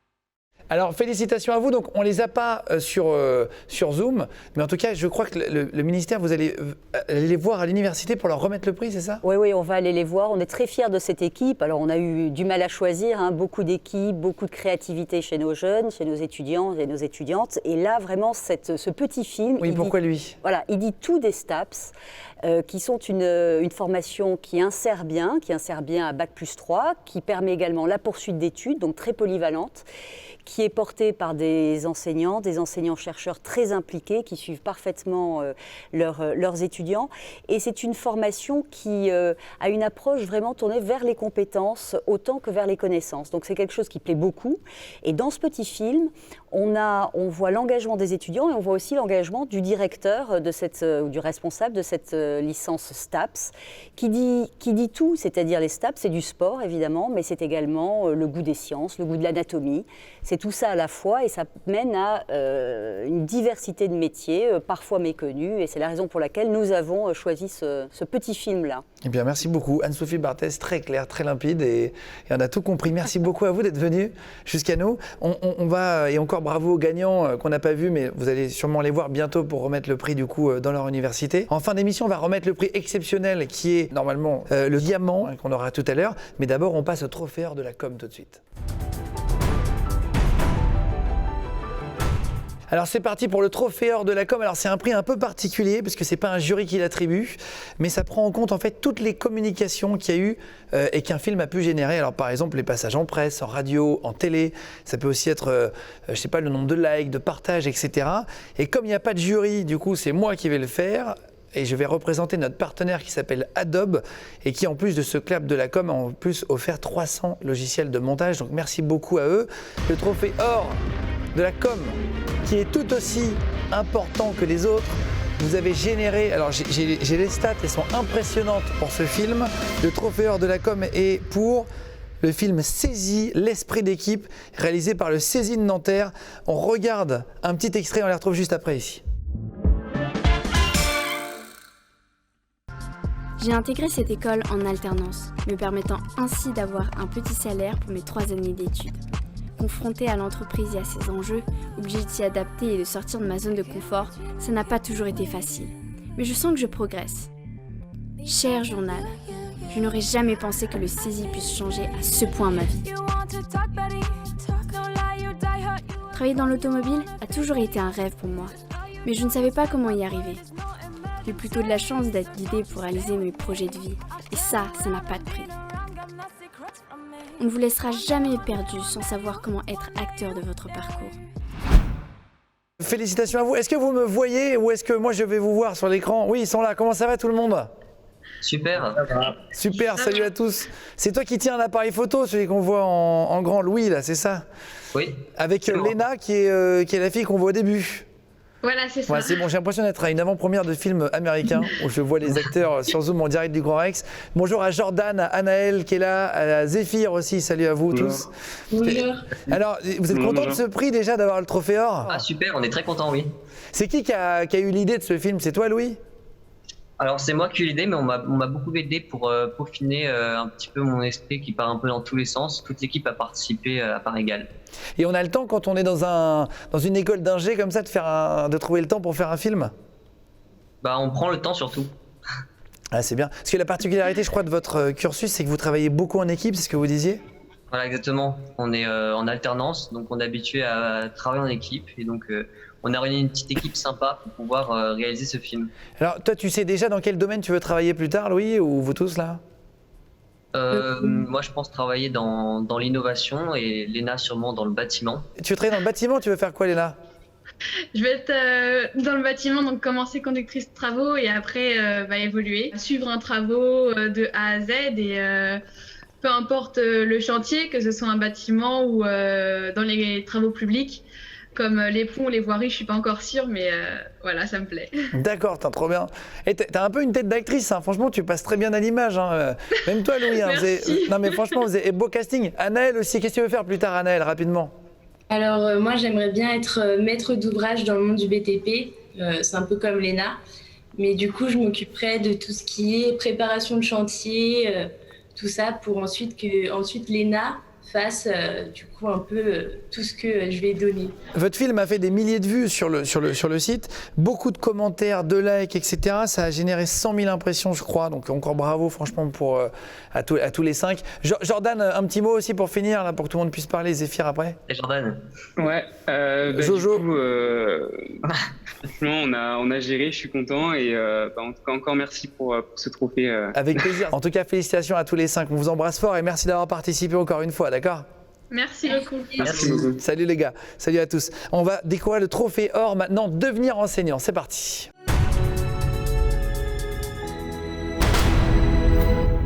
J'accueille le président de la catégorie, c'est Édouard Geffray. Bonjour Édouard Geffray. Bonjour. Vous êtes directeur général de l'enseignement scolaire du ministère de l'Éducation nationale, de la jeunesse et des sports. Merci d'avoir pris le temps. C'est un plaisir, comme l'année dernière. Pourquoi on dit que le métier d'enseignant, c'est le plus beau métier du monde? Je vais vous retourner la question. Est-ce que construire l'avenir, c'est pas le plus beau métier du monde? Moi, je pense que l'éducation, c'est la priorité en ce moment en France. Voilà. C'est que mon point de vue personnel, mais je pense que c'est très très important. Est-ce que vous recrutez, pour se dire vraiment les choses, en ce moment des enseignants, toujours, même en cette période? On recrute toujours autant, on recrute 20 000 professeurs chaque année. 20 000 Ouais. Il y a 20 000 postes par an? 20 000. 10 000 professeurs des écoles, donc ça c'est donc pour tout ce qui est école primaire. Oui. Et 10 000 professeurs en collège et en lycée. Donc c'est un vrai poste avec du débouché, si on fait des études, il y a si on a la chance d'avoir un boulot. On passe les concours, on a la chance d'avoir un boulot passionnant et qu'on peut exercer partout en France. Alors justement, qu'est-ce qu'il faut comme étude pour devenir prof des écoles d'abord, pour faire les deux l'un après l'autre? Alors souvent, la plupart des professeurs des écoles en fait ont un master qui s'appelle le master MEF, c'est-à-dire les métiers de l'enseignement, de l'éducation et de la formation. Et avant, ils ont généralement fait une licence. Alors, pour le coup, il y a des parcours très différents. Il y a des licences de français, de maths, etc. Et puis, cette année, on lance un parcours tout nouveau qui s'appelle le parcours préparatoire au professorat des écoles.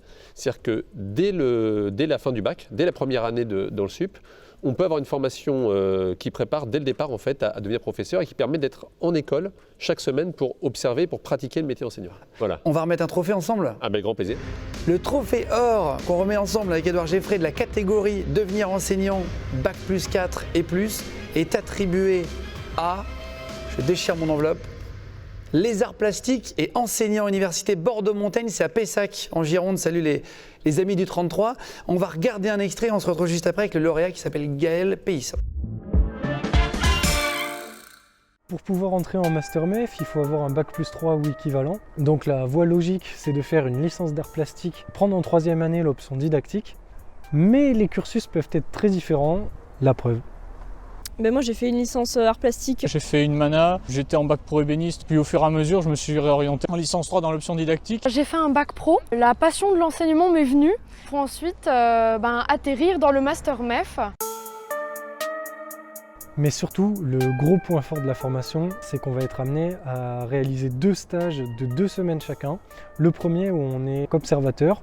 Et ensuite, le deuxième stage de 2 semaines, on aura l'opportunité de proposer notre propre séquence de cours. C'est vraiment génial parce que ça permet de toucher du doigt, en vrai, le métier d'enseignant auquel on se destine quand on entre dans cette formation. Bonjour Gaël, normalement il est en direct sur Zoom. Est-ce que tu nous entends Gaël? Je ne sais pas si on m'entend. Et on t'entend extrêmement bien, on te voit extrêmement bien aussi. Alors, tu voulais être enseignant depuis longtemps, toi, pour comprendre un peu? Alors, ça fait 3 ans que vraiment, ça y est, je me suis décidé. Mais c'est toujours quelque chose qui m'avait trotté un petit peu dans la tête parce que ma mère est prof en biologie, par contre, pas du tout en art plastique. Moi, c'est vrai que j'y ai pensé, mais je ne m'étais pas vraiment décidé. J'étais parti pour être designer au début. Ah oui. Et puis, au fur et à mesure de mes études, finalement, je me suis dit, ce que je veux vraiment faire, c'est prof et en art plastique. Donc, je suis parti. Édouard Geffray, pourquoi vous avez choisi ce film comme trophée or? Alors, il dit beaucoup de choses en fait. Il dit l'originalité et la créativité. Il dit aussi la diversité des parcours. Et un parcours, c'est jamais écrit à l'avance. Il y en a qui le savent très tôt. Il y en a qui se décident à 40-45 ans, à rejoindre les banques d'éducation nationale. Il y en a aussi. On voit bien qu'en fait, quel que soit le parcours des personnes qui sont filmées, c'est toujours le sens. Tout simplement, ça donne un sens à la vie, quoi. Vous souhaitez, Édouard, également faire une mention. Alors, j'ai noté au film le métier d'enseignant, une passion. Donc, c'est au collège Louis Jouvet qui remporte un trophée de bronze cette fois. Cette année, il y a 55 films, donc c'est beaucoup qui ont remporté un trophée de bronze. Vous allez les voir défiler là, juste en bas de l'image pendant que je parle. Donc vous êtes 55 trophées de bronze, donc on vous embrasse aussi. Et on accueille Laetitia Courvalet, qui est enseignante, qui a travaillé sur ce film. Bonjour Laetitia, vous êtes au collège là? Oui, c'est ça, on est au collège. Alors, on va demander à monsieur Geffray déjà, pourquoi vous avez voulu faire une mention à ce film? Eh bien, alors, exactement. Ce film, on a voulu faire une mention parce que, comme vous le voyez, il y a bien sûr une professeure que je salue, et puis il y a 4 jeunes avec elle, et qui disent très bien dans leurs vidéos que la vocation d'enseignant, elle peut naître très tôt, parce que comme c'est grâce à eux qu'on se construit quand on est jeune, c'est aussi à eux qu'on est reconnaissant, et parfois c'est eux qu'on a envie d'imiter. Voilà. Félicitations. En tout cas, Laetitia, vous allez remporter un trophée de bronze, mais juste, ça vous a pris du temps de faire ce film? Oui, beaucoup, oui. Et vos élèves veulent faire professeur des écoles, les 4 qui sont devant vous? Oui, c'est ça. En fait, le projet a été entièrement élaboré par les élèves. Ah, très bien. Ah, c'est eux qui ont donné l'impulsion. Tout à fait. Très bien. Eh ben, on vous embrasse. En tout cas, félicitations. Double félicitations de la part de Édouard Geffray aussi. Merci d'être là et d'avoir fait ce film, en tout cas. Merci. Au revoir Laetitia, merci beaucoup. Merci aussi Édouard Geffray merci d'avoir pris le temps de revenir cette année. Merci pour ce que vous faites. On va maintenant parler avec Lia. Alors Lia qui est une femme incroyable. En fait, elle est championne à la fois d'haltérophilie et professeur des écoles. Alors c'est un peu une liaison entre les deux. On va l'accueillir tout de suite, c'est parti. Et on est avec Lia Bavoil, c'est ça? C'est bien ça. Championne d'Europe de force athlétique. Oui. Professeur des écoles aussi. Tu as été diagnostiqué autiste Asperger à 22 ans. Oui. Tu vas nous en parler après. Et tu as soulevé 193 kilos. Alors pour ceux qui font un peu de muscu, ils savent ce que ça fait. 193 kilos en squat. Donc ça, c'est le record du monde, c'est ça? Oui. Le record du monde actuel. Non mais c'est énorme. 105 kilos en développé couché, moi je fais même pas la moitié. 216 kilos au soulevé de terre. C'est ce que vous allez faire dans un instant là? Oui, avec Cédric. Mais juste pour comprendre, t'es prof des écoles et grosse sportive à côté. Quelle est ta vie professionnelle? Alors à la base, je suis professeur des écoles. C'est ce qui me permet de payer les factures, comme on dit. Mais à côté, je suis aussi athlète de haut niveau. Mais donc tu as fait double formation sportive ou non, tu fais Non, juste sport à du côté? tout, j'ai vraiment fait un parcours assez classique, fac, le concours du CRPE pour être prof. J'ai commencé le sport assez tard, J'avais déjà une vingtaine d'années. Est-ce que toi, tu penses qu'être une femme, ça t'a aidé ou pas aidé dans ce que tu voulais faire dans le sport? C'est assez compliqué. On est soumis à beaucoup de préjugés, beaucoup de sexisme, beaucoup de clichés, notamment dans mon sport qui est la force athlétique où on est dans les clichés qu'une femme c'est faible, une femme ce n'est pas fort, une femme ne peut pas soulever autant qu'un homme, c'est pas possible. On est sur des clichés au niveau physique. On est confronté par des remarques en direct. Ah ouais, t'es forte pour une fille.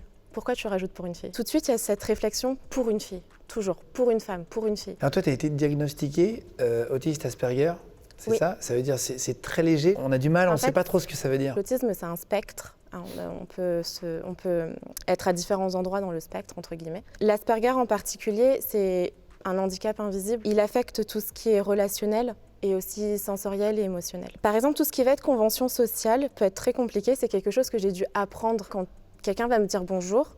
Alors aujourd'hui, je l'ai intégré, mais à l'époque, ça faisait aucun sens. J'étais obligée de me dire, ah oui, il est en train de me dire bonjour, donc il faut que je réponde bonjour. Tu me disais bonjour, je vais te dire merci. Alors que ça n'a aucun sens, c'est complètement en décalage. J'étais vraiment obligée d'analyser, de comprendre la situation dans laquelle j'étais pour pouvoir y répondre parce que c'était quelque chose qui n'était pas du tout naturel. Et au niveau sensoriel, c'est par exemple tout ce qui va être les bruits, des tissus que je ne peux pas du tout porter parce que j'ai l'impression qu'au niveau de ma peau, ça va me brûler. Des choses comme ça au quotidien qui peuvent être très très compliquées. Tu aurais un conseil à donner aux gens qui se sentent un peu différents de la norme aussi? De ne pas en avoir honte et justement d'en faire une force au quotidien. Alors là, on voulait faire un jeu, si tu étais d'accord. On a ramené donc des poids, je crois que c'est d'ailleurs les tiens. Oui. On a demandé de prendre tes poids. Tu vas faire venir un ami, c'est Cédric Lifestyle. Oui. Et à chaque fois que vous soulevez 1 kilo, on va planter un arbre à Madagascar, c'est ça? C'est ça. Alors tiens, on va faire rentrer Cédric si tu veux bien. Ça va? Bienvenue. Et toi? Ouais, nickel. Bon, toi, t'as les bras déjà pour porter les poids aussi. Ouais. Si tu veux te mettre, je sais pas, on peut se mettre d'ailleurs, je pense ici. Hein. Allez. Toi, t'as une chaîne YouTube, c'est ça? Exactement. Une chaîne YouTube, un compte Instagram. Ouais, et TikTok aussi. Donc en fait, l'objectif, c'est vraiment de vivre des expériences sympas et puis de promouvoir des bonnes valeurs auprès des jeunes qui regardent les vidéos. Alors, on va essayer de participer, je veux dire, à la reforestation et à l'économie locale de l'île en collaboration avec l'association Planète Urgence. 1 kilo, c'est un arbre, donc tu peux soulever peut-être une forêt. Comment voulez-vous organiser? Tu commences? Allez, merci Pour beaucoup. expliquer, il y a 80 kilos pour l'instant. 80 kilos, c'est pile poil mon poids, à 500 grammes près. Donc c'est-à-dire que... Ouais, donc déjà, un côté, c'est lourd. Tu commences à combien, toi? Normalement, je commence à 70 kilos. On va commencer à 80. C'est parti. 80 arbres peuvent être plantés. Je m'écarte, en fait, ça sert à rien, ça va pas exploser. Hein. Je vais faire le truc... Putain, pas mal. 80 arbres. 80, tu vas? Go. Allez. Donc pour l'instant, vous êtes à 80. Très bien. On va voir, vas-y. Ouais, en même temps, bon là c'est vraiment, elle s'est moquée de nous, elle a fait vraiment comme ça vite fait, il n'y a pas de problème. On rajoute combien de poids Je pense qu'on va aller de 20 en 20, ça devrait le faire quand même. On met 100? On va mettre 100, très bien. Je vous laisse mettre les 100, pour pas faire de bêtises. Donc ça va faire 200 arbres de planter si jamais ils y arrivent. Très bien. Allez, on y retourne. Donc là, il y a 100 kilos. 100 kilos. Alors vas-y. Allez, Cédric. Donc là, c'est 100 kilos. 100 kilos pour chacun. J'ai l'impression que c'est pas très compliqué pour eux, à vrai dire. Vous êtes un peu des athlètes, quoi. En fait, il faudrait faire tester par un gars lambda, quoi. Alors là, du coup, 160 kilos. Autant vous dire que ça sert à rien que j'y aille. Si tu te sens pas, il faut pas que tu te fasses mal non plus. Hein. Mais je fais ça pour les arbres. On va planter des coquelicots, des trucs. 160 kilos. C'est-à-dire que c'est 2 fois mon poids. Putain, c'est fou, je sais pas comment vous faites. Je vais essayer de soulever la moitié de 130 kilos. De 160, 80. En fait... Oh putain. Ouais, ça y est, je soulève de 5 cm. Tu peux renoncer. Hein. Je ne renoncerai pas aux arbres de Madagascar. C'est ton dernier mot? C'est mon dernier mot. C'est ton dernier mot. Allez, vas-y.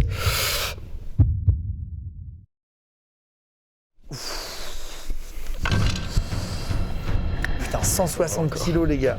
Ça fait 320 arbres qui vont être plantés dans les forêts de Madagascar si l'IA soulève ces poids-là. 160 kilos. 2 fois mon poids. Allez, Lia. Non mais attends, c'est pas possible. Si en fait, je pourrais m'asseoir sur une chaise sur un côté, la même chose de l'autre côté, et nous soulève comme ça. 160. Est-ce que vous voulez en tenter un dernier ou est-ce que c'est bon? Moi, j'en tente 200. Allez, c'est symbolique. Allez, vas-y, on tente 200. 200 chacun. 200, c'est symbolique. 400 arbres. Allez.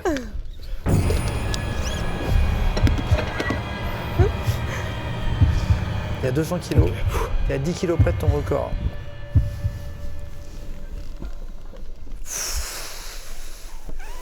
Oh là là là là. Et franchement, t'es monstrueux. 200 kilos, 200 arbres. T'as eu du mal à 190 avant? Non, ça va. Non, ça va? Ça va. C'est hyper insultant. Je ne pas du tout. Vas-y. Prends ton temps. Allez, ça monte. Joli. Et voilà, 400 arbres plantés. Madagascar, félicitations à tous les deux. Franchement, bravo, merci beaucoup. Frérot. Merci, félicitations à tous les deux. Alors du coup, voilà, grâce à Planète Urgence, 400 arbres, 200 pour Lia, 200 pour toi. Alors, je rappellerai évidemment ta chaîne YouTube, Cédric Lifestyle, c'est ça? Exactement. Tu fais des vidéos sur Insta, sur YouTube? Ouais. Des vidéos de lifestyle? Bah ouais, c'est ça. Vraiment, il y a un peu de ça, mais du sport, on vit des expériences sympas et on en tire des expériences de vie. Putain, trop bien. Et toi, c'est Lia-Powerlift? Oui, c'est ça. C'est ça, elle est déjà en train de ranger, elle est déjà partie. Elle est déjà des formations professionnelles. Eh ben merci à tous les deux. Et sur TikTok aussi, hein, exactement. Tu fais des vidéos sur TikTok. Yes. On va continuer la remise des prix tous ensemble. On va passer au trophée hors campus des métiers des qualifications. On va le retrouver plus tard. Ça va être la présidente du jury, Wendy Bouchard. Je suis super content d'avoir avec nous pour remettre le trophée de diamant.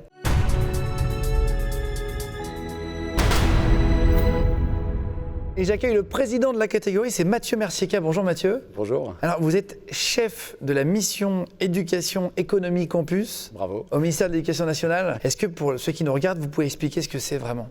Oui, pour les jeunes en fait, c'est un lieu quand on a une passion, qu'on soit intéressé par l'automobile, les métiers de la mer, le nautisme ou alors la gastronomie, travailler en cuisine, en salle, on ne sait pas trop. En tout cas, c'est là qu'il faut se diriger. C'est un endroit où on peut vraiment vivre au quotidien sa passion auprès des professionnels dans des environnements formidables. C'est quoi l'intérêt de rejoindre une formation au sein d'un campus des métiers? Ça s'adresse à qui vraiment? Alors, ça s'adresse à campus des métiers des qualifications. Ça va de Bac-3, donc on se pose des questions, on rentre en CAP, on rentre en Bac Pro, jusqu'à bien plus loin, on veut devenir ingénieur, enfin tout ce qu'on veut derrière. Mais entre les deux, en fait, il y a plein de métiers. Et l'intérêt, quand on vient dans ces campus des métiers des qualifications, c'est qu'on va avoir à l'intérieur des enseignants qui sont passionnés, on va avoir des plateaux techniques. Ça, on le sait assez peu, mais vraiment à la pointe, avec des investissements sur des machines-outils, des machines 5 axes qui valent des fortunes, mais qui sont magnifiques à programmer, etc. C'est vraiment des nouveaux métiers qu'on voit arriver. Bah oui. Quand on parle de la transition énergétique. La technologie fait évoluer les métiers. Hein. Exactement, voilà. Et c'est les jeunes qui vont porter ça. C'est-à-dire que c'est vraiment eux qui vont apprendre ça, qui vont ensuite le diffuser dans tous les tissus économiques, dans les PME, dans les ETI, évidemment dans les grands groupes. Mais voilà, c'est extrêmement important finalement qu'ils se dirigent vers ces endroits-là. Et ce qu'on veut faire dans les campus, c'est leur dire, dans cette formation-là, non seulement vous arrivez avec votre idée, vous avez une passion, vous voulez la développer, vous voulez essayer des choses, vous voulez changer de trajectoire, ce sera possible. Et on va vous faciliter les choses. Vous aviez pensé faire juste un bac pro, tac, vous découvrez que vous avez envie de concevoir des pièces, d'aller en BTS, essayez. Et bon, vous êtes bon parce que vous êtes passionné, donc passionnant à écouter. Mais il faut visiter, c'est vraiment super. Est-ce qu'on peut donner le trophée or ensemble? Avec plaisir. On peut y aller. Allez, c'est parti. Musique. Trophée or de la catégorie, justement actuelle, dans laquelle on est avec Mathieu Mercier-Ca. Campus des métiers et des qualifications. Le trophée or est décerné au film Je filme mon campus des métiers et des qualifications tourisme innovation au lycée polyvalent hôtelier du Touquet. Donc salut à vous dans le Nord. On regarde un extrait puis on les retrouve juste après. Le campus pour moi c'est vraiment le lieu où on peut apprendre, innover et proposer des choses. Chaque année nous avons des projets originaux qui doivent mêler innovation et intérêt pour notre filière. Par exemple, nous avons notre potager connecté où via des imprimantes 3D, nous avons créé les pylônes. Avec l'année 2020 qu'on a vécue, c'est le campus qui a trouvé les solutions pour l'apprentissage à distance.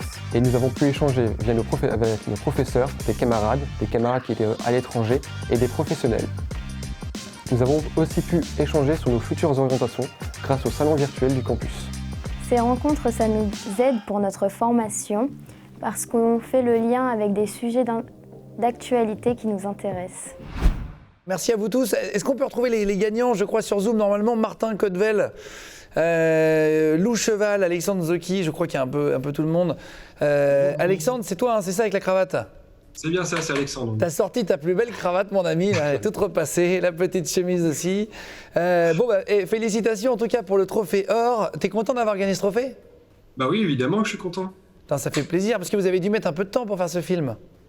Oui, on y a pris un bon 2 semaines avant pour préparer le discours, préparer les textes, préparer la mise en scène, et la caméra et tout ça. Donc ça nous a pris un petit peu de temps. Et je veux bien te croire, hein, parce que filmer sans caméra, c'est hyper relou. On voit plus rien. Attends, je crois qu'il y a ta prof aussi, Gladys, c'est ça, Gladys Lejal. Est-ce que vous pensez que la filière touristique va continuer de recruter dans ces prochaines années, même avec le Covid, etc.? C'est énorme en ce moment. Le besoin de recrutement est extrêmement important. Ah, c'est vrai?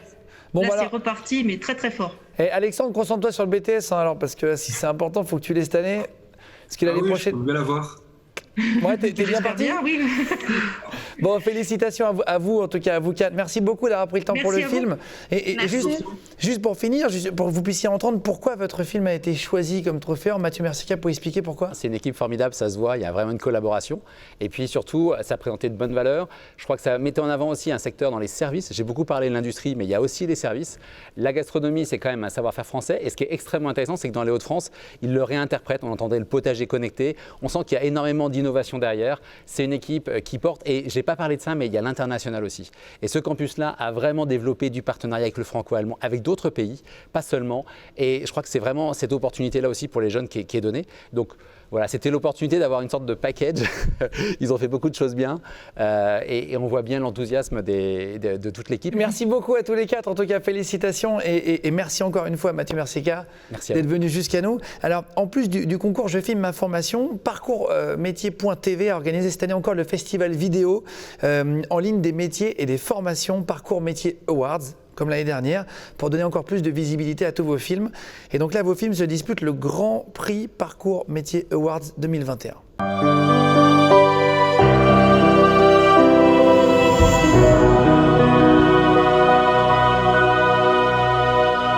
C'est parti pour le Grand Prix Parcours Métier Awards. Alors après 7 semaines de compétition, entre les 411 films du concours Je filme ma formation, il y a eu 500 000 visiteurs, 1,5 million de visites sur parcoursmétier.tv et 30% de visites en plus par rapport à l'an dernier. Je vous propose de découvrir les résultats. Dans chacune des 18 catégories, il y aura un film lauréat et vous découvrirez les 18 Parcours Métier Awards en fin d'émission. Mais il y a un seul film qui va décrocher le Grand Prix Parcours Métier Awards 2021 pour cette récompense. Le jury étant composé de plus de 10 000 d'entre vous, 10 000 collégiens, 10 000 lycéens et étudiants. Je vous propose de découvrir maintenant quel film est le Grand Prix Parcours Métier Awards de la formation 2021. Salut, viens avec moi à l'intérieur. Du coup, moi c'est Nawel, je suis une élève de la licence. Bienvenue aux portes ouvertes de notre école. On se trouve dans le bâtiment d'école d'ingénieurs de l'UPEC, qui sont nos locaux, et le bâtiment de l'IAE Gustave Eiffel se trouve dans un autre campus. Suis-moi, je vais te présenter notre licence. Notre licence est une formation en 3 ans de l'IAE Gustave Eiffel, l'école de management de l'Université Paris-Est Créteil ou UPEC. En tout cas, bravo aux lauréats, félicitations qui ont reçu donc le Grand Prix Parcours Métier Awards 2021. Félicitations, bravo à vous.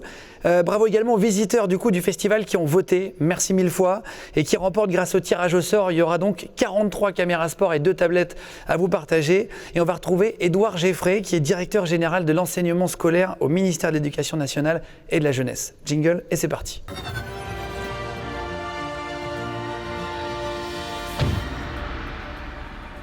Édouard Geffray, est-ce que vous pouvez nous donner un mot de conclusion, peut-être là, je ne sais pas, pour finir, sur les participants, sur les enseignants, sur les partenaires cette année? D'abord, je crois qu'on peut remercier tout le monde, parce que c'est une mobilisation énorme, et qui dit une chose très simple, c'est que fondamentalement, se former, c'est grandir. Et c'est grandir en compétences, c'est grandir en relations sociales, tout simplement c'est devenir soi-même et être épanoui. Et partager ça, c'est évidemment essentiel pour tous les jeunes qui nous regardent. Pourquoi vous encouragez les établissements à participer aussi? Vous savez, l'essence d'un professeur, l'essence d'un établissement, c'est de transmettre. Et ça, c'est quand on filme sa formation, finalement, on transmet au carré. Donc c'est une opportunité pour les jeunes qui regardent et qui cherchent leur formation. Et puis c'est une chance pour les établissements aussi, parce que ça fait un projet qui est très unificateur avec les partenaires. Merci beaucoup. Édouard Geffray, je rappelle, directeur général de l'enseignement scolaire au ministère de l'Éducation nationale et de la jeunesse, c'est ça? Absolument. Merci beaucoup d'être venu. Merci à vous. Dans un instant, on va remettre le trophée le plus prestigieux de cette cérémonie, le trophée de diamant. Et pour ça, j'accueille la journaliste, animatrice et présidente du jury, Wendy Bouchard.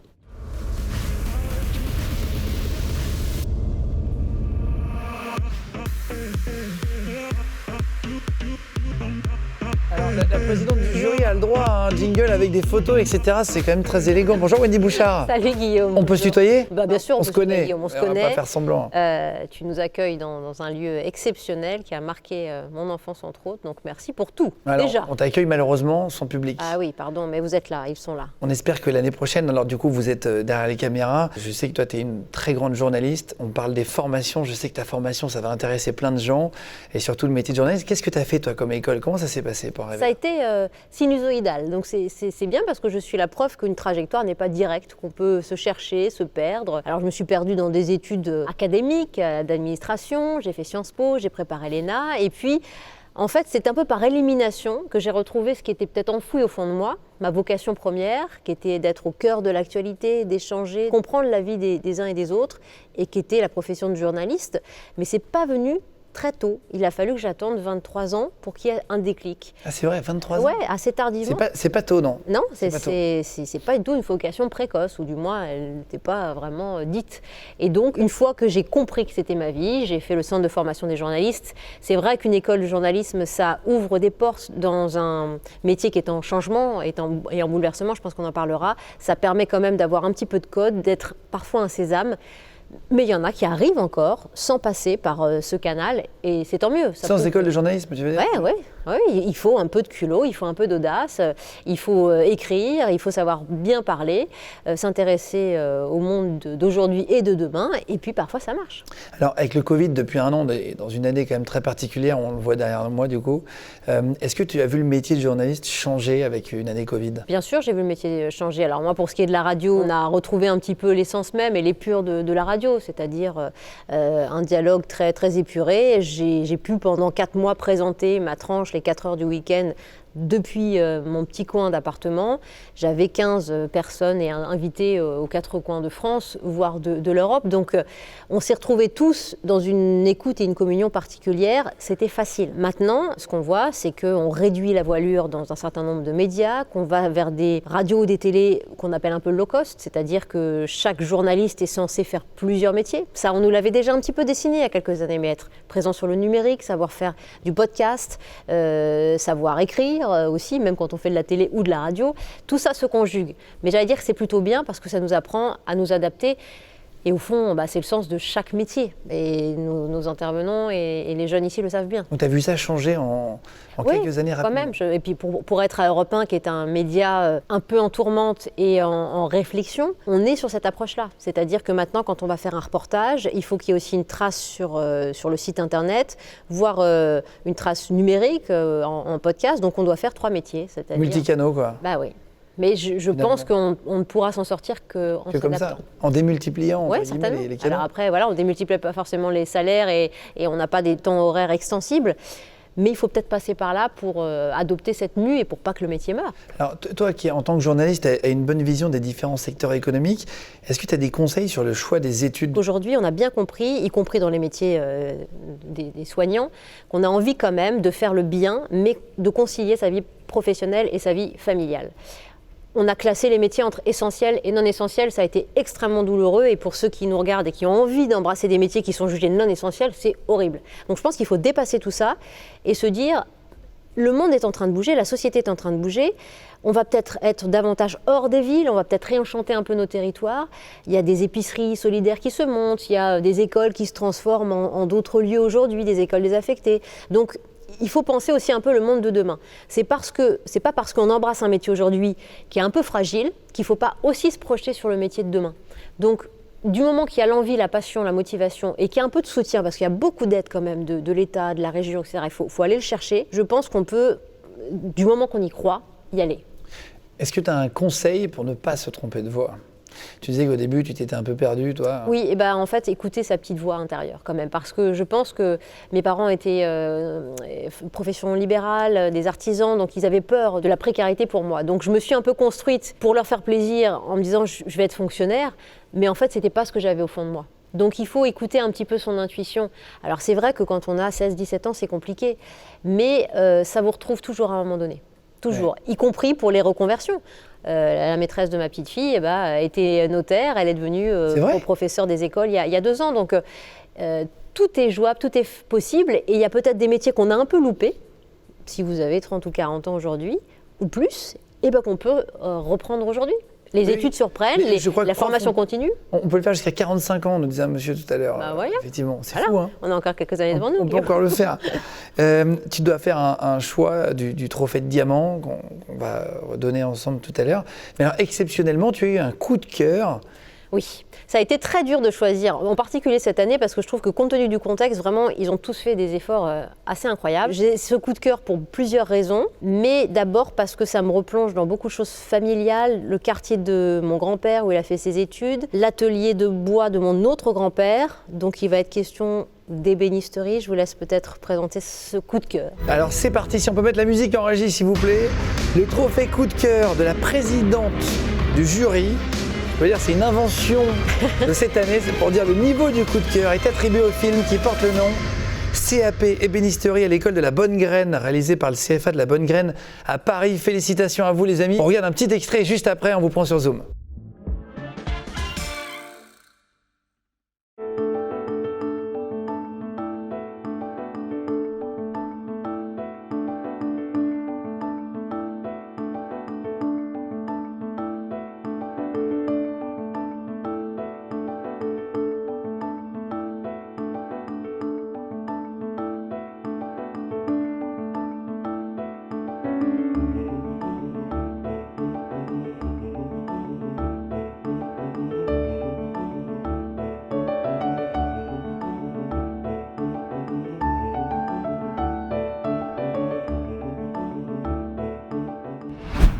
Félicitations aux réalisatrices du film. Alors je crois qu'elles sont avec nous sur Zoom. Est-ce qu'on peut me les afficher dans l'écran, s'il vous plaît, en régie? Je crois qu'il y a Pauline Leprin et Constance. Bonjour Pauline, bonjour Constance.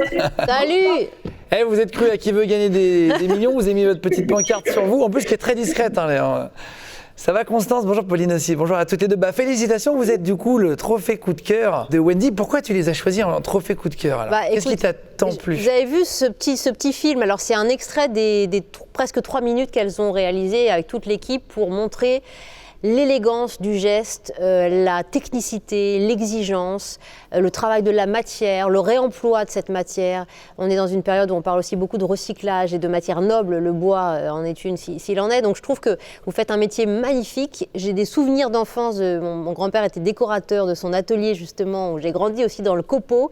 Et je trouve que de manier aujourd'hui de manière toujours ancestrale, mais avec la technique d'aujourd'hui, cette matière, c'est magnifique. Vous êtes en train d'entrer dans un métier qui va être formidable. Donc j'ai hâte de m'asseoir sur une chaise ou d'aller caresser un de vos meubles que vous avez patiné avec soin. Bravo. Et vous fait plaisir d'entendre ça les filles? Ah bah oui. Vous êtes passionnées depuis longtemps vous deux? On est issus de reconversion toutes les deux, donc c'est quand même assez récent. Ah c'est vrai, tiens on en parlait avant. Vous faisiez quoi avant? Moi j'étais en philo. Et moi j'ai un master de bio. Ah oui, donc rien à voir. Ça a été dur à mener un projet comme ça, se lancer dans un projet de film, convaincre les gens d'accepter, etc. Le projet de film ou le projet de reconversion? Ah non, le projet de reconversion, j'imagine que ça a été facile parce que c'est vous qui l'avez décidé. Ah bah c'est pas si évident. C'est vrai?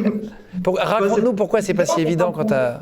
Explique-nous pourquoi. En tant que femme, de rentrer dans un métier qui n'est pas forcément peuplé de femmes, parce qu'on est quand même si c'est en train de bouger, c'est quand même à majorité homme, en tout cas sur les générations d'avant. C'est vrai, oui. Et puis de prendre la décision d'arrêter ce qu'on est en train de faire, c'est pourquoi on s'est formé pendant plusieurs années pour repartir à l'école et réapprendre.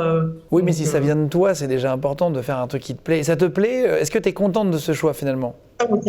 C'est une des meilleures décisions que j'ai prises, je suis super contente. Ah bah voilà, ça rejoint notre discussion. Je peux poser une question à Constance et Pauline. Vous voyez où dans quelques années, vous dans une petite boutique, dans un collectif, pour faire quoi? Pour travailler sur quoi exactement, Constance? Moi, l'idéal, ce serait plus tard d'avoir un atelier, mais pour l'instant, je compte encore me former auprès d'ébénistes, de restaurateurs. Super. Donc c'est pour moi un horizon idéal, mais toute expérience sera bonne à prendre ici là. Et vous, Pauline? Moi, ça serait aussi un atelier à la campagne. Et après, comme ça fait que 2 ans qu'on s'est lancé dans ce métier-là, qu'on continue à se former et qu'on continue à apprendre, il y a tellement il y a un spectre qui est tellement grand dans le bois que d'abord, je pense qu'il faut voir un maximum de choses avant de pouvoir avoir son atelier. Mais je pense que le rêve de beaucoup d'entre nous, de pouvoir vivre de vraiment ce qu'on veut faire et de faire les meubles qu'on imagine. Ouais. Eh ben, félicitations à toutes les deux, les filles. Trophée coup de cœur. Vous avez été tellement fortes que vous avez déclenché un nouveau trophée. C'est inédit dans l'histoire de la remise. Bravo à Constance et à Pauline. Gros bisous à toutes les deux, les filles. Merci beaucoup. Bravo et bonne route. Merci beaucoup. On va, tu sais ce qui reste. Il y avait le gros lot après. Il y a le gros lot. Trophée de diamant. Là, c'est vraiment le gros trophée pour finir cette cérémonie. On y va, c'est maintenant.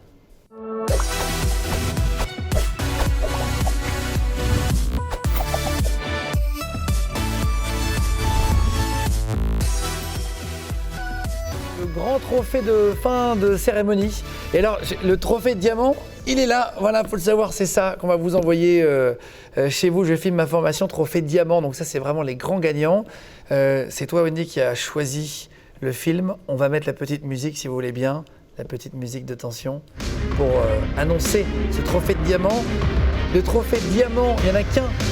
Il peut y en avoir deux. C'est vraiment le dernier.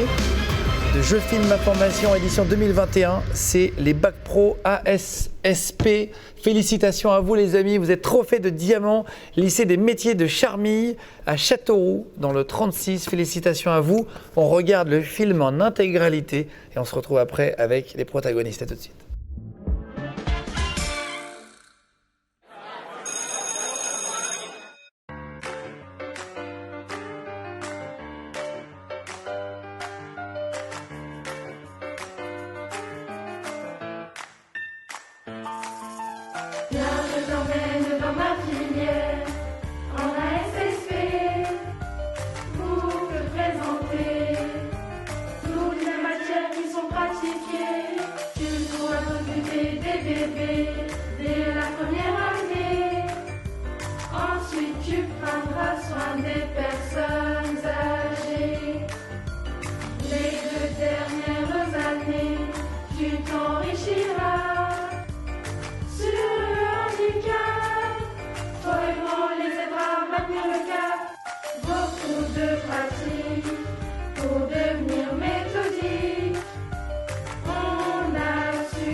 Félicitations pour ce trophée, voilà, trophée.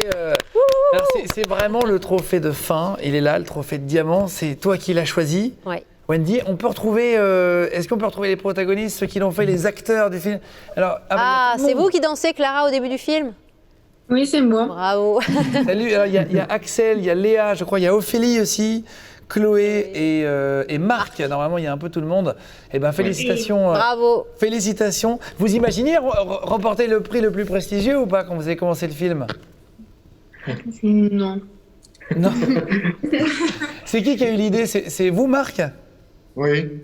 C'est ça? Oui, avec ma collègue qui est avec moi, Manon. J'ai pas pu l'inscrire, mais c'est la collègue prof de français histoire. En plus, vous avez fait un sourire sur votre masque, hein, vraiment, vous avez fait C'est ça, on peut amuser un petit peu, ouais.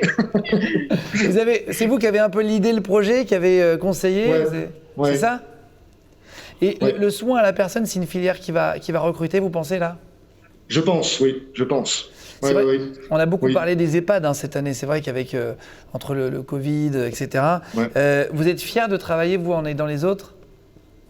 Oui, très fier. Moi, je suis à la base, je suis un infirmier, et donc là, j'enseigne. Mais oui, je suis très très fier de pouvoir aider les autres et puis de leur donner le goût, je pense, aussi d'aimer soigner les autres et voilà, d'en prendre soin, de les accompagner, que ce soit les personnes en situation de handicap ou les personnes âgées ou les enfants, puisqu'elles sont un peu polyvalentes dans cette formation. Donc voilà, pour la plupart, lorsqu'elles font un stage, on leur propose, là j'ai pas mal de mes élèves de première qui ont déjà une proposition pour travailler cet été, faire des remplacements dans les EHPAD, donc c'est plutôt porteur pour elles, ouais. Ah bah génial, en tout cas félicitations déjà pour ce que vous faites. Wendy, pourquoi vous avez choisi ce film? Dans une société qui a connu de tels tourments, où on a beaucoup parlé des prioritaires, de la déshumanisation en marche quand ces EHPAD étaient fermés, pour le bien de ces personnes âgées qu'on a laissées un peu loin de toutes les familles. Bon, je me dis, il y a tellement de sens dans ce que vous faites. Vous mettez en avant ces qualités, l'altérité, l'exigence du soin, d'être à l'écoute, quels que soient les âges de la vie, avec l'enthousiasme que vous communiquez, l'idée de faire ça sous forme de comédie musicale avec toute votre équipe. Je trouve ça magnifique. C'est extrêmement engageant. C'est pas seulement parce que c'est une année qui est placée sous le signe du sanitaire que j'ai choisi ce prix et votre formation. C'est parce qu'elle est essentielle. Elle est plus que jamais essentielle et au cœur de nos vies. Donc vous donnez le plus beau message qui vaille, c'est prenons soin des autres, et ça veut dire on passe par des gestes techniques, par un apprentissage, on ne fait pas n'importe quoi, on évite justement en apprenant tout cela les maltraitances qui peuvent être liées à ces univers où les cadences sont infernales. Donc je vous dis bravo, et j'espère que tous ceux qui sont sous votre gouverne aujourd'hui seront les semeurs d'humanité de demain. On en a besoin. Merci beaucoup. Merci. Ça vous fait plaisir, Marc, et toute la troupe aussi, le message de Wendy. Oui. Alors après, je pense que c'est mes élèves qui vont pouvoir plus le verbaliser encore. Est-ce que vous voulez dire quelque chose, Ophélie, Léa ou Axel aussi? C'est super bien. Franchement, je suis très contente. Très bien. Bon, on vous fait en tout cas un gros bisou à toutes et félicitations pour ce que vous faites pour votre formation. Message d'encouragement de Wendy, la présidente du jury. Et on vous envoie du coup le trophée de diamant que j'ai dans la main là, qui est devant nous. On vous l'envoie, Marc, pour les élèves, d'accord? Super. On est très fiers de Merci. Bravo. Et on est fiers pour vous aussi. Échanger avec vous, c'est un honneur pour nous. Bravo, merci à vous pour ce que vous faites et vive Châteauroux. Merci. Lycée des métiers, les Charmilles. Gros bisous à tous. Salut, Bac Pro. Bravo à tous. À SSP, Marc est fier de ses élèves et tout. C'est un bon prof. En tout cas, merci beaucoup. Merci à vous, moi c'est toujours un plaisir, vous savez, on remet ça l'année prochaine. Avec grand plaisir. Même date, même lieu. Merci pour cette remise de trophée diamant. Alors, vous pouvez aussi revoir tous les films en intégralité sur parcoursmétier.tv directement. On s'approche de la fin de cette émission. Merci à Anne et Eric Fournier qui font toujours un travail magnifique. Merci à toi, Guillaume. Qu'on a vu tout à l'heure, je peux te dire, dans une Tesla, on a fait un petit carpool avec eux, une petite interview aux petits oignons. Je peux te dire que on a même demandé à Eric de remettre la ceinture parce qu'il était un peu dévergondé. Non, je les embrasse très fort, en tout cas ils déchirent. Et maintenant on va vous laisser avec la chanteuse Lay. Là, il vient d'arriver. Salut, ça va bien? Ouais, ça va. Prête à chanter? Toujours. Pas stressant de chanter dans une grande salle comme le Grand Rex? Il y a tellement de monde en plus que... Ouais. Franchement, il y a une espèce de ferveur à l'intérieur de la salle qui est fou. J'espère que l'année prochaine, on aura du public. Ouais, ce serait cool. Mais bon, tu vas chanter quoi? Explique un peu. Margiela, à l'occasion de la sortie de mon premier EP, Le Plan, le 28 mai. Allez, la promo. Vous pourrez aussi revoir tous les films sur parcoursmétier.tv. Vous pourrez retrouver l'intégralité des résultats de Parcours Métier Awards. En tout cas, merci à vous tous. À tous ceux qui ont participé, à tous ceux qui ont soutenu, à tous ceux qui ont œuvré pour cette cérémonie, les étudiants, les techniciens, à toutes les équipes, les bénévoles, Michel et Sylvie, Anne et Eric, aussi le duo fondateur, et à tous les partenaires. Merci beaucoup encore pour cette saison. En tout cas, rendez-vous fin mai 2022, ici, encore au Grand Rex, pour la saison 6 de Je filme ma formation. Gros bisous à tout le monde, à l'année prochaine.